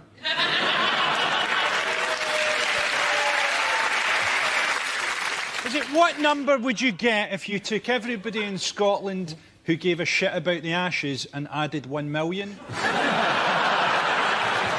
Is it the number? It's something to do with the phone tapping thing. It is something to do with the phone tapping, yeah. Is it the number of conversations of John Prescott's they had to listen to before they got one without the words party bucket in it?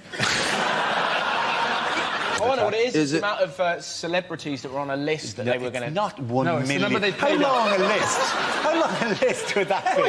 Hey, it's the amount the News of the World had to... That's paid out so far to people who have accused them of tapping their foot. Absolutely well done, Rod Gilbert. Absolutely spot on. There you go. Come to our final quickfire round called Scenes We'd Like to See. This is for everyone, so if you could make your way over to the performance area, please. I call out ideas for scenarios we'd love to see, and the performers come in with their suggestions. OK, here we go. The first subject is unlikely things to hear on a survival show. I was first taught to eat in the bush by a French girl I went out with at university. To get the fish, break the ice, jump the checkout, and run! Not only is this lake good for fish, but we can also put a body in it. Using excrement, mud and twigs, they've made primitive bedding here at the Premier Travel Lodge. I'm in the Congo. Let's settle this once and for all. Do you boys like umbungo?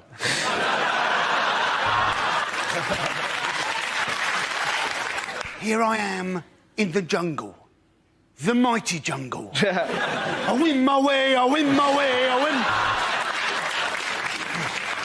But who are the truly civilised? Is it the Mbupi tribe, or is it us, with our books, our medicine, and our internet? Oh, yes, it's us.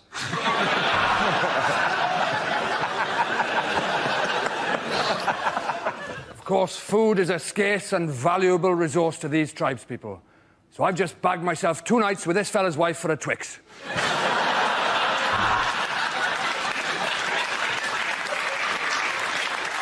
You know, Ant and Dec think that their jungle's pretty tough. Well, they joined me today. There was no food, so I ate them.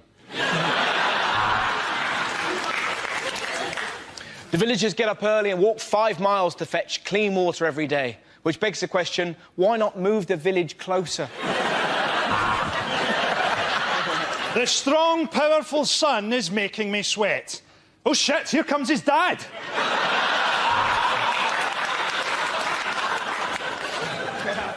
I've been living in these woods for 3 weeks now, but that's what happens if you're married to the Home Secretary and she catches you watching porn. I'm Bear Grylls, and this is my brother, Wolf Stir Fry.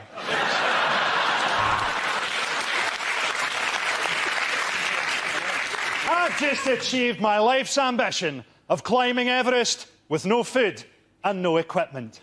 Now do you love me, Daddy? Now do you love me? OK, the next topic is unlikely things to read on a packet. Ragu sauce. If you gave this to someone who is actually from Italy, they'd punch you in the face.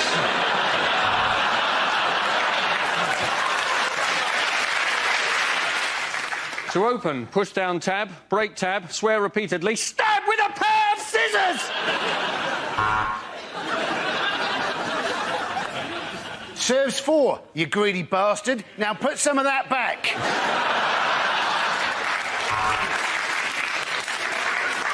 Viagra are proud sponsors of Andy Murray, for people who can only ever achieve a semi.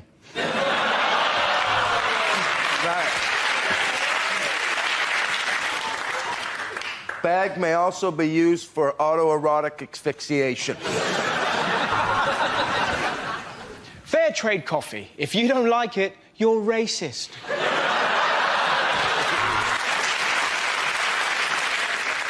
Sunny Delight counts towards your 5 a day as -2. To stop diarrhoea, take 1 teaspoon and shove it up your arse. Adults and children over 12 years. Try not to get those two mixed up. Cup of soup. Just add soup. Best before date, Rohypnol. Serving suggestion. On a plate, you thick moron. We use only the very cheapest horse meat to make fuck it, it's just a cat. Get that round of points to Frankie, Hugh and Tom.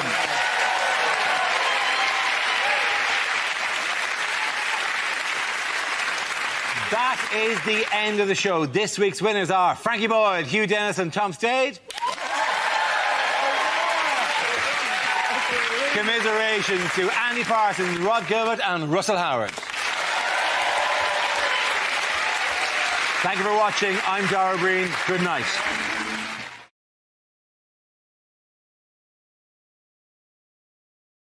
The answer is 600 metres. What is the question? Is it, if Kelvin Mackenzie was to do a bungee jump from a height of 500 metres, what length rope should he be given? In fact, what head start would I need if I was competing against Usain Bolt in the 100 metres?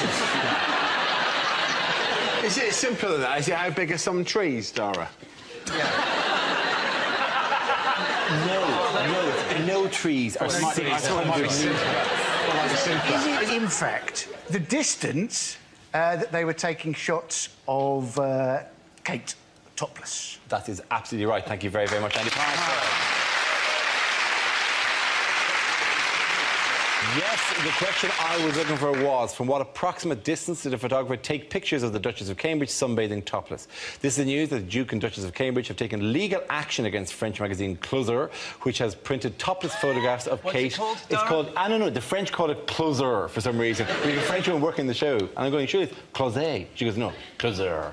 A French court has blocked future publication of the pictures in France, but they've already been published in Italy and Ireland. There's loads of royals who've been snapped naked, haven't they? Obviously Harry, you know, now Kate, then we had Andrew before that, Charles before that, Countess of Wessex. I mean, there have been, in fact, so many of them, I think they should persuade a few more of them to do it, and then they could release a charity calendar.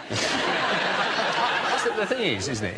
It is terrible, it's unjustifiable, it's immoral, but I quite want to see the pictures.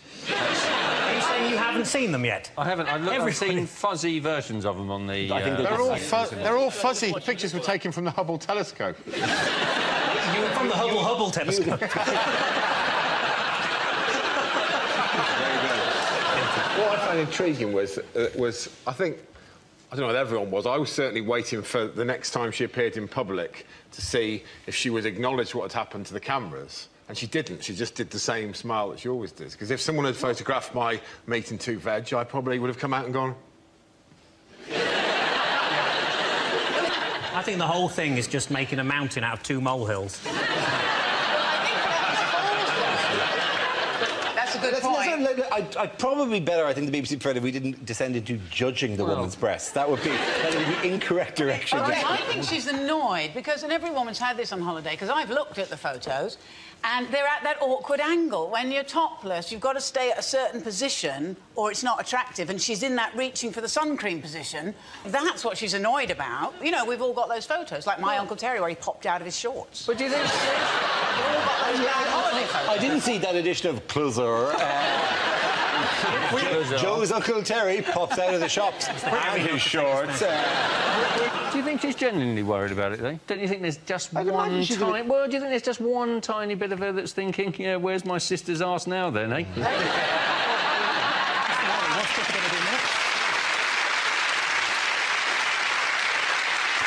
To their credit, no British newspaper editors have published the picture, although they have all had a proper think about it. But the massive hypocrisy of it is astonishing. The Sun, I like it when the Sun gets on its high horse about something. It said, well, no responsible paper would touch this with a barge pole. 2 weeks ago, you were doing everything you could to show us Harry's barge pole. Which publications have printed the photographs? Closer. The Irish Daily Star, because she's Star. not your future queen. Well, that was the Irish Daily Star thing. There's an Italian magazine called Key and the Irish Daily Star both publish it, but they give very different excuses, right? The Italian excuse is very... But they are young and they are beautiful and they are in love. And the Irish Daily Star was, she's not our queen. Yeah. But when they publish photos like that, and there are always photos like that, not of the royals, but they're, you know, kind of topless photos in magazines shot with a long lens, they are always of, there's kissing and cuddling in the pool, and then they're putting sun cream on each other. And these are meant to be sexy, erotic. There's nothing less erotic than putting sun cream on your partner's back, is there? It's just something you have to do. Yeah. And the reason you have to do it is because you can't put sun cream on your own back, so you've got to reach a deal with the person who's going to do it. That's all, isn't it? That's all it is. I was photographed on a holidays once by Papt, yeah. I was taking a holiday and I was doing exactly that. And the pictures, if you saw them, they were quite shocking. But and it was an intrusion.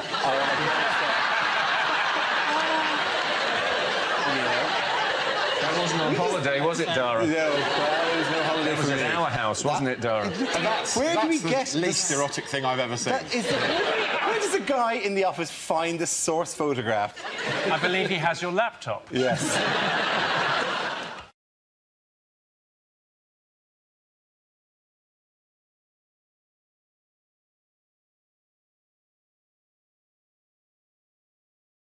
Commercials that never made it to air. Fungal foot problem.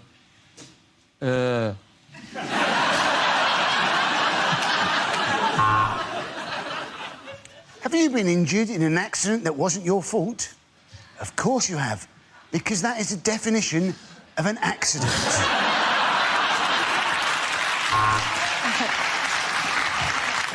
FIFA Summer Sofa Sale. Total office clear out. Bribe now, pay later. Andrex, because who wouldn't want to wipe their ass with a puppy?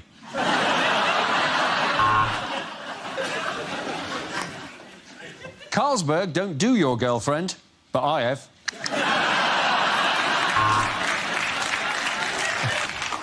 What's that? Yeah, mate, I got some bad news about your dad.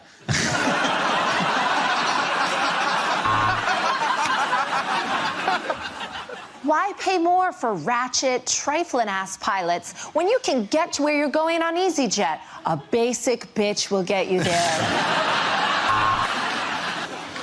We call it a Happy Meal. The cow we killed wasn't too chuffed, though.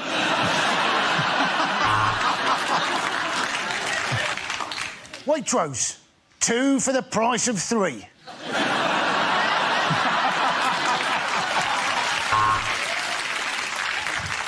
We had debts all over the place, but Wonga took all those debts and put them in one simple loan. They also took our house.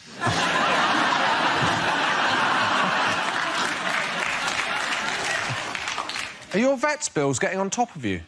Then why not try Dognatas?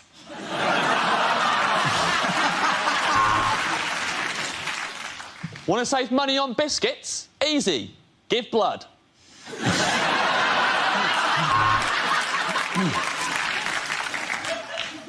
From Laboratoire Garnier, Paris. Because if we said it was from Unit 5 of a Luton industrial estate, you wouldn't buy it, would you?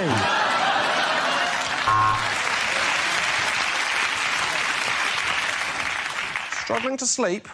Why not try 10 cans of Stella?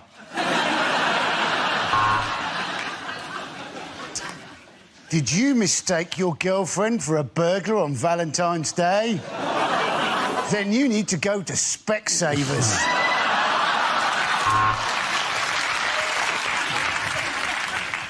I can't breathe! I can't breathe! The Lynx effect.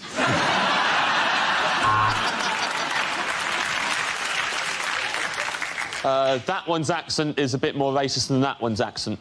There you go. Just compared the meerkats.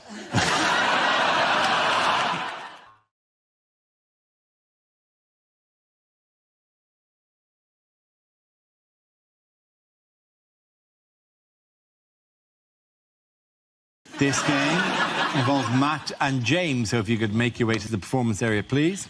This round is a stand-up challenge. I launched a wheel of news, and whoever chooses to stop one of our performers must step forward and talk about that subject. OK, here we go. The first subject is interviews. Who wants to come in that? OK. Matt. Go for that. It's fascinating watching different politicians and how they deal with interviews. Ed Miliband, when he gets asked a question he doesn't like, will just have this amazing technique where he'll just ask himself a new question and answer that instead. And it really works. He got asked before the election by Nick Robinson. Mr Miliband, you've said you'll set a new mansion tax if you become Prime Minister, but you won't yet tell us at what rate you would set it. And Miliband just went, look, Nick, if you're asking me, have I got a plan for the housing market, then the answer's yes. It's amazing.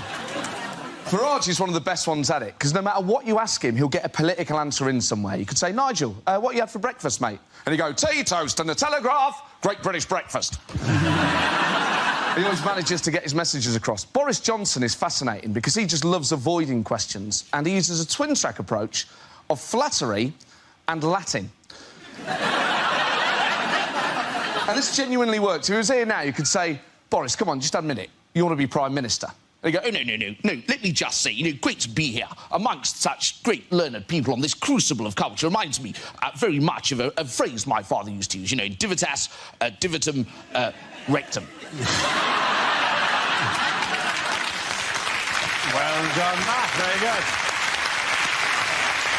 OK, so James is left. Let's see what he's been left with. Let's spin the wheel. And the topic is Britain. I wish I was Mexican.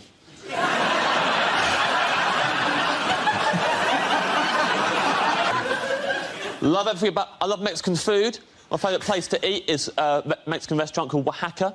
All you need to know about Oaxaca, everyone steals their spoons. So much so that every January, Oaxaca have a spoon amnesty on. You bring back one of the stolen spoons, and then they reward you with 3 tacos. Genius. Not only do they get their spoons back, they also get to watch while the thieves eat tacos, which I imagine have been interfered with beyond belief. Love Mexican food, love Mexican music. Mariachi music, best music in the world. Top 3 mariachi songs. Number 1. Number 2. Number 3, nothing, 'cause there are no other mariachi songs. Ever been to a mariachi nightclub? It's full of people just going up to the DJ like, hey man, have you got yeah, I'll play it next. How about open your ears, I'm playing it right now. To request that song during the next one.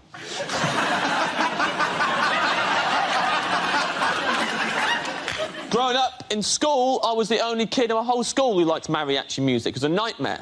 I couldn't walk down the corridor without some knob knocking my sombrero off my head. Stepping on the back of my poncho on the way in a maths class. Once, a kid wrote Chimichanga Bum Boy across my forehead while I was having my post-lunch siesta. He also drew a moustache on my face, but to be fair, that played into my hands. Bravo, very good. It's close, but for sticking to the topic, James Acaster gets the points. Well done to both of you. Come on back.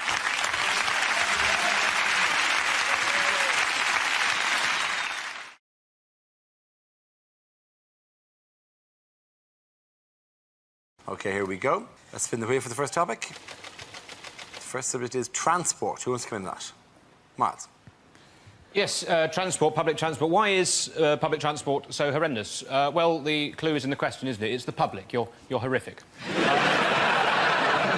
I don't take public transport terribly often, but sometimes I do it for a dare. Some friends and I once had a competition to see who could stay for the longest on a night bus without vomiting. Although, once I got on the bus, it was quite clear that all the other passengers were involved in a similar competition. None of them were doing terribly well. My seat had a sign next to it saying, this seat is particularly appreciated by the elderly and infirm. Yeah, certainly smelt like it.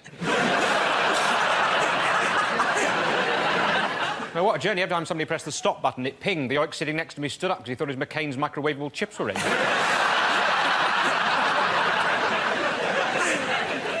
Brutal.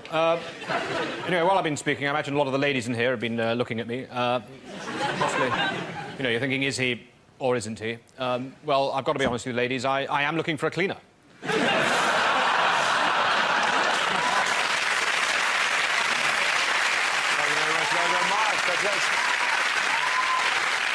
OK, let's spin the wheel again. The subject is marriage. Who wants to come in on that? Stuart. I'm not married. If I was married, would I be able to do this?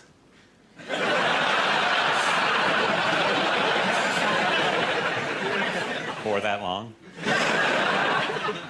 I am married. My wife and I met at a castanet class where we clicked. That's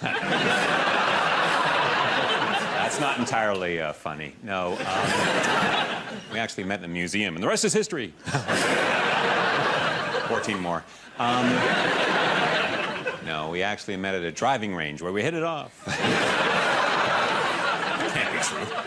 No, we actually met in a library. That's novel. Ooh. No, actually, Wayne Rooney introduced us. It was a no-brainer. I'm only kidding. I'm not married. I am married. That's why I'm wearing the ring. Oh, no. It must have fallen off in that hooker.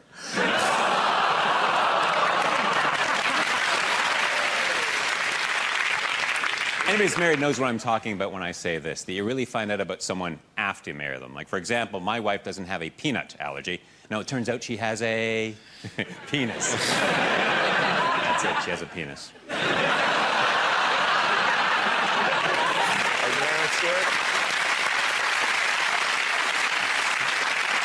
OK, that leaves us with Mickey. Let's see what you've been left with. Let's spin the wheel.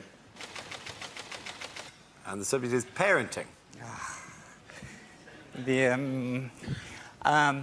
A few years ago, my wife and I had a baby. Well, we didn't have it straight away. We had to cook it up for a little while. And so she suggested we go to these classes run by the National Childbirth Trust in our local area. They're very middle-class antenatal classes. They're run by this fascist breastfeeding woman. Who's basically, you can go to her home on a Tuesday night. She's breastfeeding her 9-year-old son during the session. It's not awkward. All the men are checking the coving out. It's come away up there because they should have put glue both sides. That's... No, she's still doing it. What are you going to do? And I think by week 4, she's running out of ideas, so she started on the men. She said, I'm going to ask the men this evening, the men. The men are coming on board. How might they benefit by giving birth to the baby themselves? Can we talk about those benefits?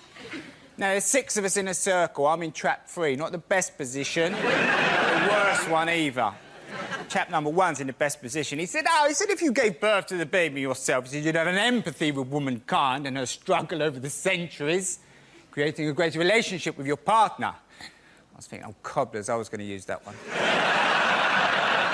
Chap number 2 dug in, fair enough. He said, well, if you gave birth to the baby yourself, he said you'd have a bond with the child at a more primeval, physical level. Started crying. Nice touch. Mother Earth looked at me, I'm having a panic attack. It's all gone a bit hazy. She said, Michael? I said, well, at least you'll be 100% sure it was yours. OK, the end of that round. The point is going to make it time again.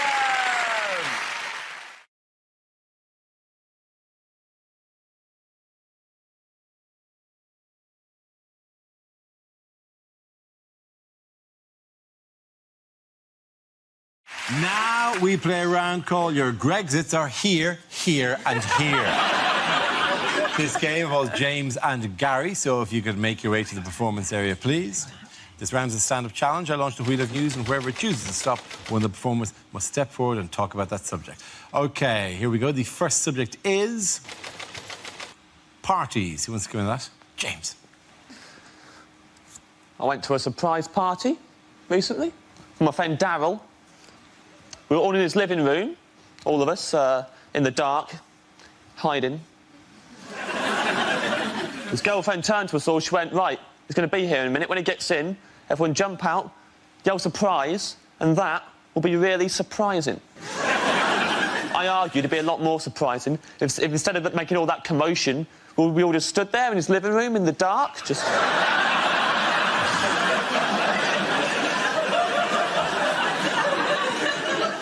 When he comes in and turns the lights on, see how surprised he is then?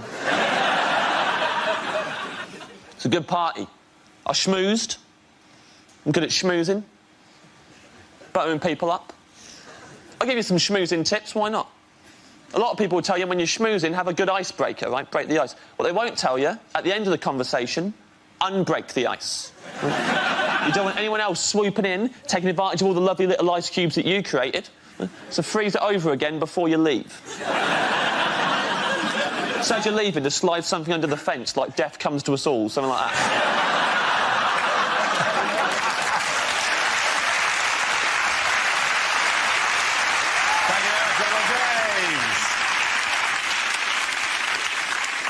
So, Gary's left. Let's see what topic you have, Gary. Let's spin the wheel. And the topic is childhood. I didn't know what to get my little niece for Christmas, so I asked my sister what she's into. And apparently, at the moment, she's mad about frozen stuff, so I got her some oven chips and peas. They love that. Every Christmas Day, we'd always have pigs in blankets. Or, as you probably call them, relatives sleeping in the spare room. Winnie the Pooh, possibly the most vindictive chapter in Nelson Mandela's autobiography. It was only after I shot the 5th zombie that I started to wonder why they were all carrying bags of sweets and ringing my doorbell.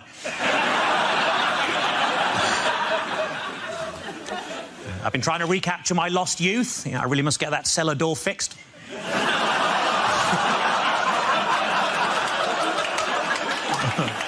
One time when I was a kid, I bought a chocolate bar. On the inside of the wrapper, it said, "You're a loser." I wouldn't mind if there'd been some sort of competition on. To make things worse, it was a boost.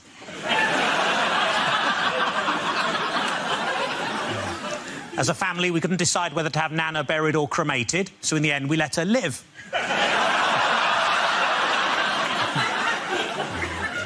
My 13-year-old cousin's already started taking heroin. It's amazing, isn't it? They shoot up so fast these days.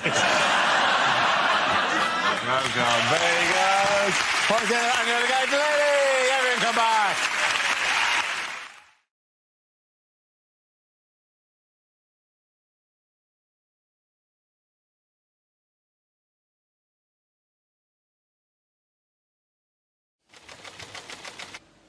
Sport, who wants to give me that? Andy Parsons. So, it was the Olympic parade last week. It was great seeing it live. Obviously, I had to keep a certain amount of a low profile in the crowd because I was throwing a sickie from work at the time.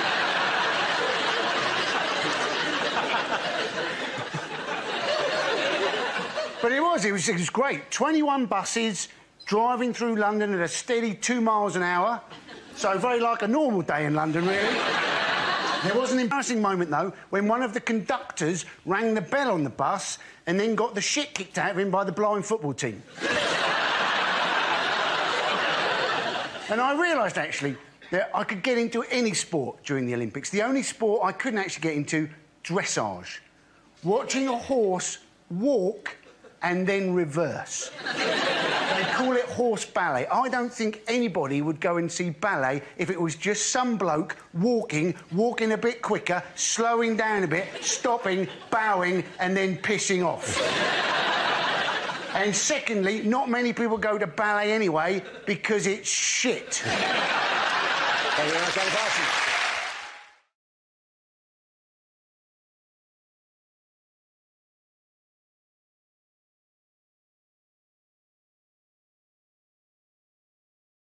Unlikely lines from a thriller. What more evidence do you need that there is a mole? Look at the lawn.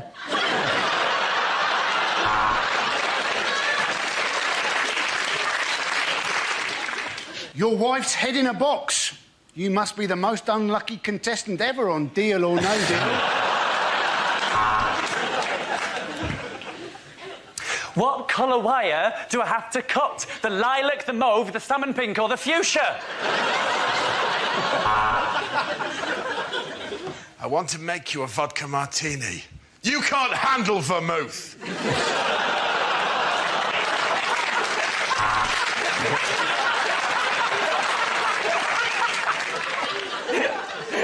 Is that a gun in your pocket, or are you just pleased to see me? She purred. Yes, it is a gun in my pocket, and I've just shot my cock off.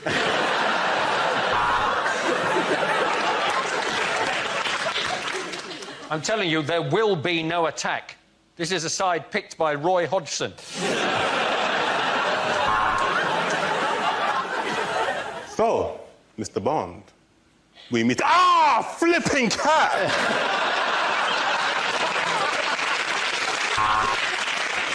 I'm telling you, Captain, I work best alone! Or sometimes in a team! Basically, I'm saying I'm flexible. So, Mr. Bond, we meet at last. Why didn't we have a Skype?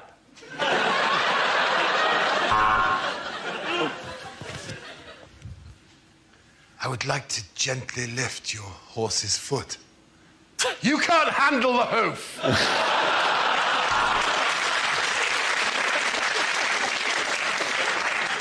I had human liver with fava beans and a nice Chianti. But the entertainment was excellent and he was a lovely host. So I'm going to give Hannibal 7 out of 10.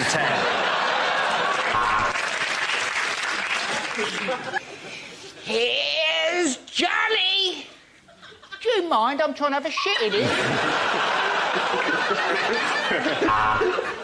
This prostitute isn't dead, said the Norwegian detective. She's just pining for the fjords.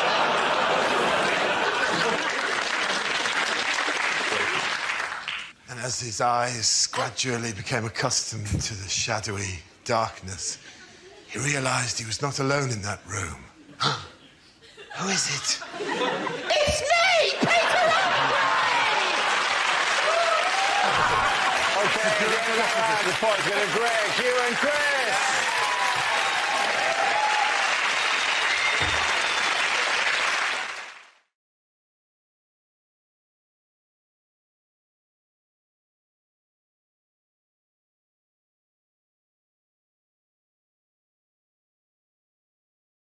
The next round is called Picture of the Week. I show the panel a topic and image and ask them to tell me what's happening. So, teams, who is this and why were they in the news this week? Is he saying, in Greece, we play air bouzouki?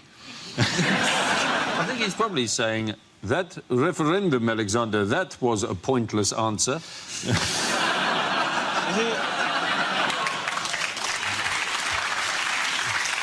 I think he's saying, I know we're in a lot of debt, but at least can I just have some water? Come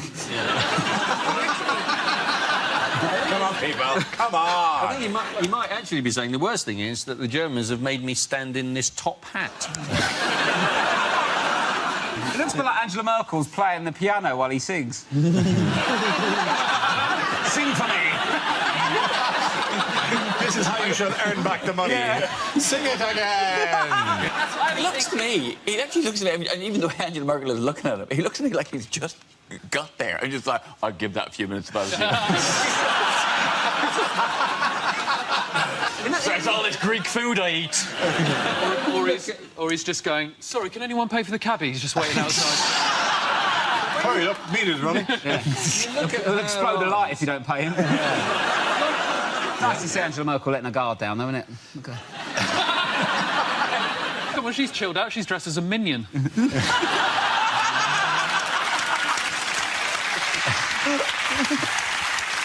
Very ironically, Angela Merkel dresses a minion. Yes, after almost 17 hours of talks in Brussels, a tenuous agreement between the EU and Greece has been reached. A long, all-night thing, all-night thing. The tensest moment, by the way, of the all-night thing is when they went, oh, my God, I'm exhausted. Could somebody get me a sugary drink? And said, yeah, but that's another 20% of the tax.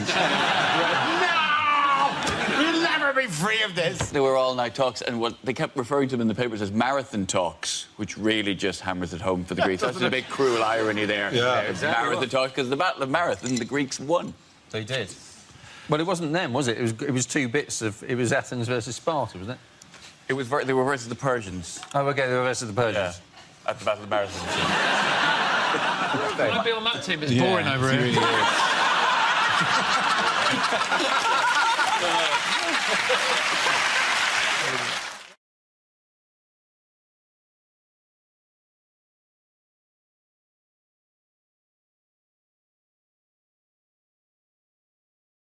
What has Boris Johnson splashed out on this week? He's bought two things called Ziegler Wasserwerfer 9000s. He has bought the Ziegler Wasserwerfer 9000. Yeah, they're water cannon. He's bought two water cannon. Yes. Yeah. I'm hoping it's going to be like Boris bikes, and you can rent them out and ride them around. His idea is... driving up to your neighbour's barbecue, going, hello, Terry. No invitation for me again, I see. Oh, you could... Those sausages are coming along very well. Or put fairy liquid in it and have a foam party. Surely the best way to stop a riot with a water cannon would be to put some Radox in it. Just everyone just relax and have a look.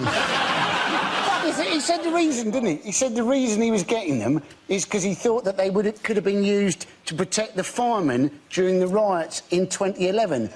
As if, of course, the firemen didn't have their own high-projectile watering machine they could have used. I reckon he got really drunk and just bought it off eBay. Because that's happened to me. I've got a pair of roller skates and a windsurfer in my shed. Windsurfer? That's a man. Yeah, I know. Does he ever put on the roller skates and just hear him just roller skating around the... You're laughing, but the bloke in your garage is bloody furious, Yes. I tell you. What's he doing in there? He's in the shed, isn't he? He's moved. Do you move him around every so often? Yeah, because otherwise you get spare bedroom taxed.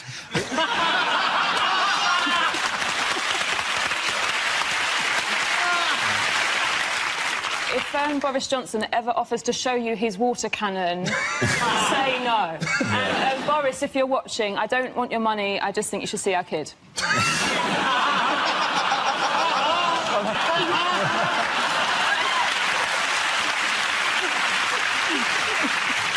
At the end of that round, the points go to Rob, Hugh and Gary!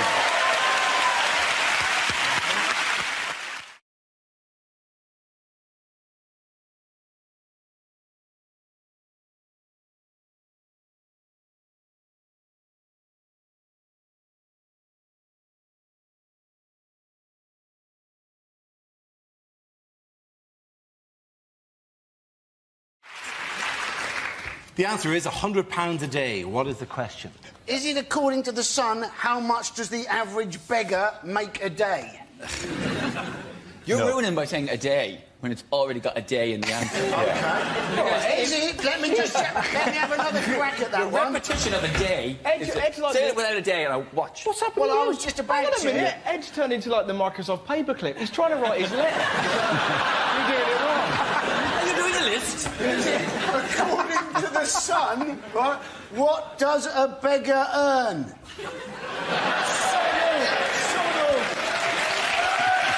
But we are apparently in the middle of a countryside crime wave. Have you seen this? If I lived in a country, I'd be delighted if someone did a crime, because I'd be bored out of my mind. Thank God you've turned up with a shotgun to steal my rhubarb. Could you kill me on the way out? Some bloke sold rhubarb from an allotment. You have to tag it. Just Why don't they imagine, tag it? imagine the phone call. Just some deranged. They've taken it. It's gone. My prize-winning marrow. Is there no God? You have. Surely you have could to just feel put sorry. rhubarb down his sleeves and then go. Had I been there, well, you can't ever feel sorry for the. That's the lowest rung of criminality, isn't it? Do you know what I mean? Let me finish. Just. I'm going to kill myself here. Beautiful. Vintage Mock of the Week. He brought up the subject just so someone else could do a joke on it. Surely he might have been working towards a punchline. You ignorant.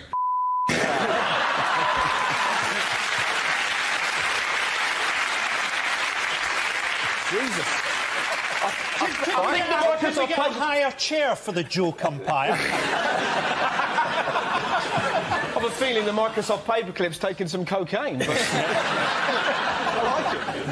That's great. Little animation of the clip go. Yeah. Good, yes. That's a really good letter. The point I was going to make is, surely, right, fellas, but surely if you're a bank robber, you're sexy, you're dangerous, you can get diamonds for your lover. If you steal from allotments, what hope have you got, you know? You've got dirt underneath your fingernails. All you have to offer is broccoli. You know? Hey, a woman who's going to have sex for broccoli is going to be dirty. I was wondering if one of the reasons they were trying to steal... Wouldn't that be... Hang on, sorry to interrupt you, Andy, but wouldn't that be the...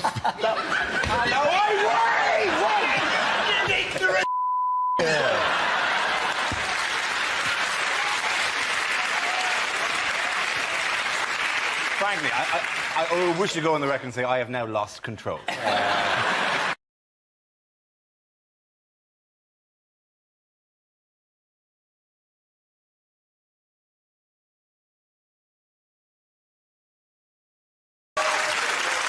Bad things to hear on a commercial space flight. Houston, I don't like cliches, but... This is a passenger announcement. There's no need to panic, but can anybody here speak Klingon? You're an alien. Allow me to shake you by the hand. That's not my hand.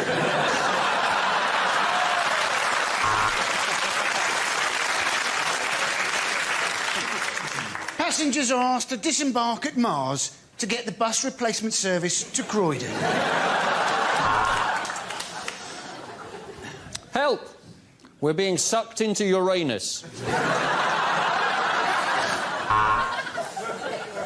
I'm giving birth to an alien! Your faces. And today's in-flight movie is going to be Apollo 13.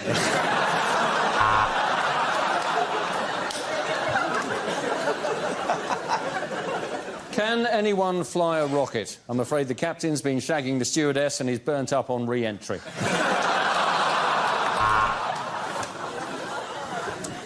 Passengers looking at the right side of the craft, there's the moon, of course, and at the left side, Star of Brian. Nice.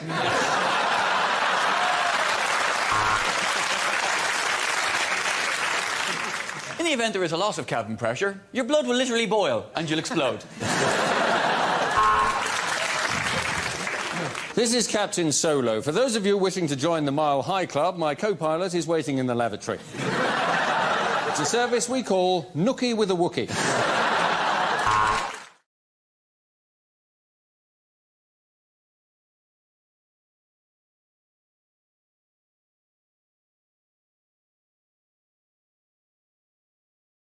Our next round is called If This Is the Answer, What Is the Question? On the board are 6 categories. Nigel, which category would you like?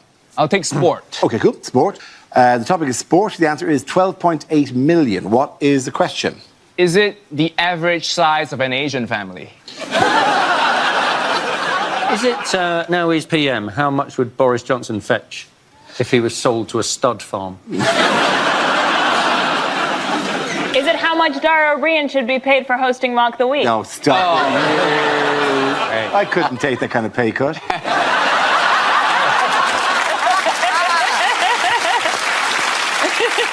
My children need wine. Is it how many times when trying to buy alcohol have I had to say the phrase, would a 17-year-old have a nectar card?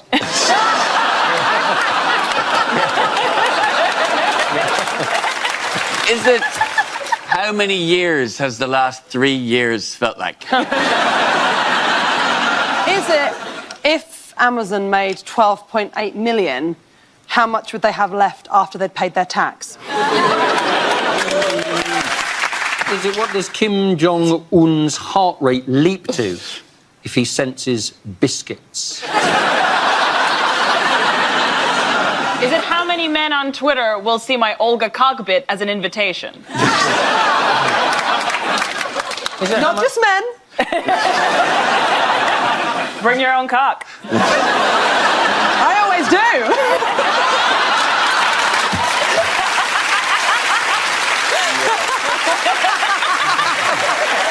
It's funny when she brings a cock. Yes, I bring the place I brought my cock and didn't get a laugh at all.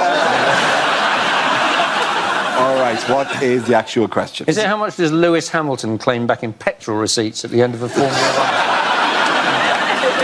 Is it how many people watch the rugby? Absolutely right. Thank you very much, Louise. Very good. Yes, the question I was looking for was how many people watched England in the Rugby World Cup final, which they lost. This is the news that on Saturday, 12.8 million people tuned in to see South Africa defeat England in Yokohama. Did you watch the final?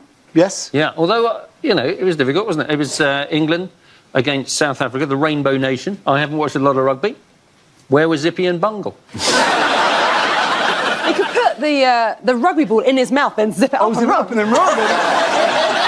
Wait, sorry, South Africa won the Rugby World Cup? Yes, it did. According to Russian television, we won 61-0. The thing is that it's just like watching the way they spoke after all the players spoke after it. It's so different. There's such a different level of how eloquent they are. The rugby players after it are just like, we were powered by the gust of 1,000 winds. We took heed. A nation behind us, we took heed and we battled. You ask a footballer, a footballer could have won the World Cup, and you go, how did you think that went? And they go, yeah, well, basically, we just put our circle in that rectangle more than the foreigners. Be like, eh?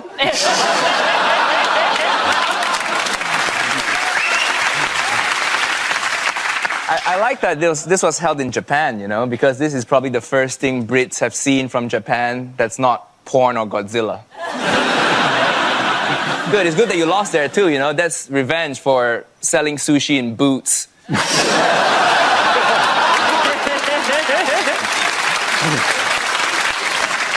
Are you saying that the sushi in boots isn't very good?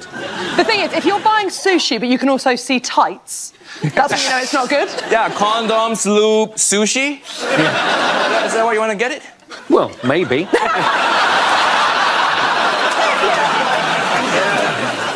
You know,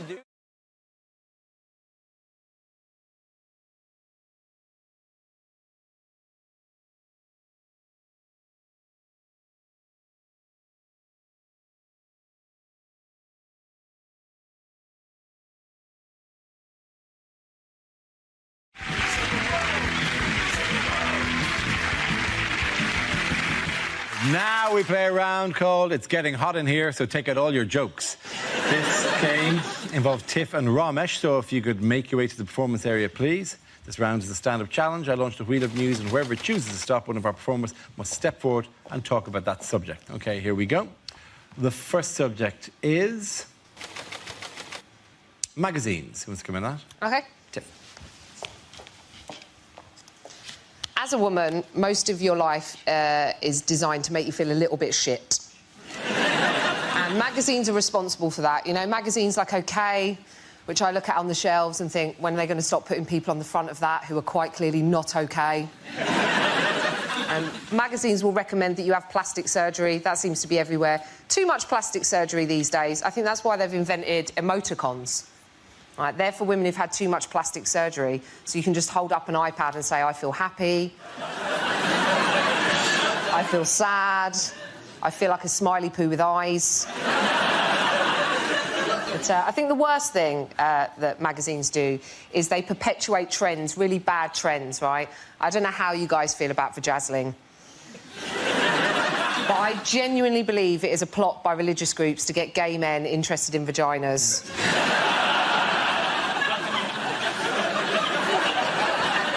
By making them look like disco balls. I told my mum about the vajazzling, right? I said, Mum, they do this thing now where they put Diamante on your downstairs.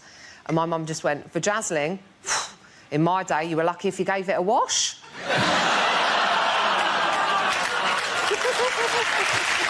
Thank you very much, Jeff. OK, that leaves us with Ramesh. Let's see what you've been left with. Let's spin the wheel. And the topic is parenting.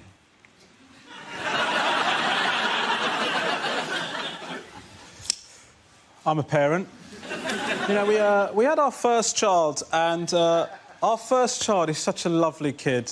You know, he always says please and thank you. He's such a wonderful, wonderful little boy. I said to my wife, do you know what? I think we might have mastered parenting.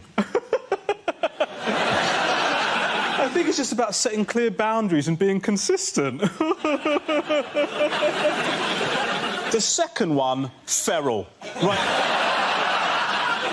Like, I love him, but what a prick this kid is. Like, I love him, but what an unacceptable human being. Like, I love him, but I don't like him. You know, that's... Like, I'm going to have to say to him one day, you're a mistake. And not, like, in the way that the contraception went wrong. Like, the decision to have you was a mistake. Sometimes I want him to get hurt. There you go, I said it. Now, listen. I don't mean really hurt. I don't mean really hurt, I just mean a little bit. You know, because he doesn't listen, this kid. When I say to him, don't do that, dude, because if you do that, you're going to get hurt. And then he does it, and he doesn't get hurt. That pisses me off, right? Because that is life telling him that I'm full of shit. This kid's running with scissors with no consequences, do you know what I mean? Very good. Again, the points go to Tiff Tiverton. Come on back, both of you. And the first topic is health. Who Who wants to come out? Nish. I had a bit of a health emergency last year. I was doing the washing up and I cut my hand. I was washing up and I pushed my hand into a glass. The glass shattered and it slashed my hand here and I had to go to hospital. And let me tell you this, the NHS staff are incredible. They're really nice to me. They're really sweet. One of them called me a brave boy. Which is good because I was being one, so I don't know what you're laughing at, OK? I'm the one with the badge. Anyway, before I did that, I did something which I probably regret doing. I called NHS 111. Now, if you don't know what this service is, it's a service the government has brought in to replace NHS Direct. So if you have a non-life-threatening emergency, you're supposed to dial 111 on your phones. Now, I'm sure that these people are very nice, but based on my experience, they have proportionately less skill than their numerical value compared to 999, because it was the blind leading the blind. At one point, she said, "How is the blood?" And I said, "Red," because I had no idea. Then she said, "Is there a lot of blood?" I said, "Yes," because there was a lot of blood. And she said, "Is there enough to fill a mug?" I've got no idea. I don't wish to brag. I have a lot of different mug sizes in my house. Also, while this was happening, I was just panicking. I wasn't decanting the blood in the hope it would be poured back into my body at a later date. Then she said, "Is the blood flowing or oozing?" I said, "I have no idea what the difference is between those two things is." And she said, "Oh, there's a difference." And I was like, "I'm not getting into a semantic debate with you while blood is gushing out of my hand." And she just went, "Gushing, thank you very much." Well done, Nish Kumar. OK, that leaves us with Milton. Let's see what you've been left with. And the topic is transport. When I was at school, my bike was smashed up. It was my own fault, really. I just handed out leaflets saying, "Bullying, let's break the cycle."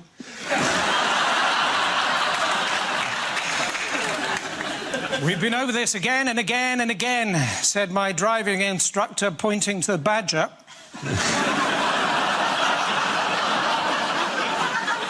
Apparently, there is actually a road in the north of England called Quality Street.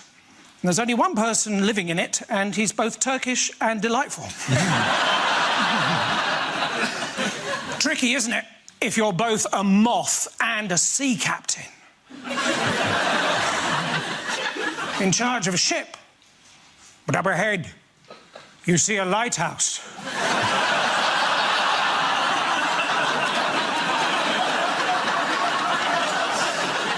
You know you shouldn't.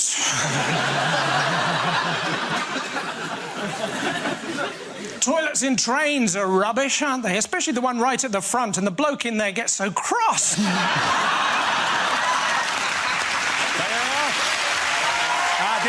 And the points go to Nish Kumar. Come on back. First up is language. Who wants to come in with that?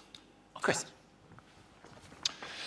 Language, apparently, was developed by humans to help them during hunting. That's what people will tell you. I don't buy that. I think language is more likely to have developed spontaneously, probably between a cave couple who were just furious with each other, incandescent with rage, but completely incapable of expressing their emotion, just standing opposite each other in the cave mouth, going until something had to give. And one of them finally snapped and went, "You prick!" And I went, "Oh, it's all coming out now, isn't it? Never clean this cave up. This place is a tip." "Well, why didn't you say something before?" "Well, I couldn't, could I?"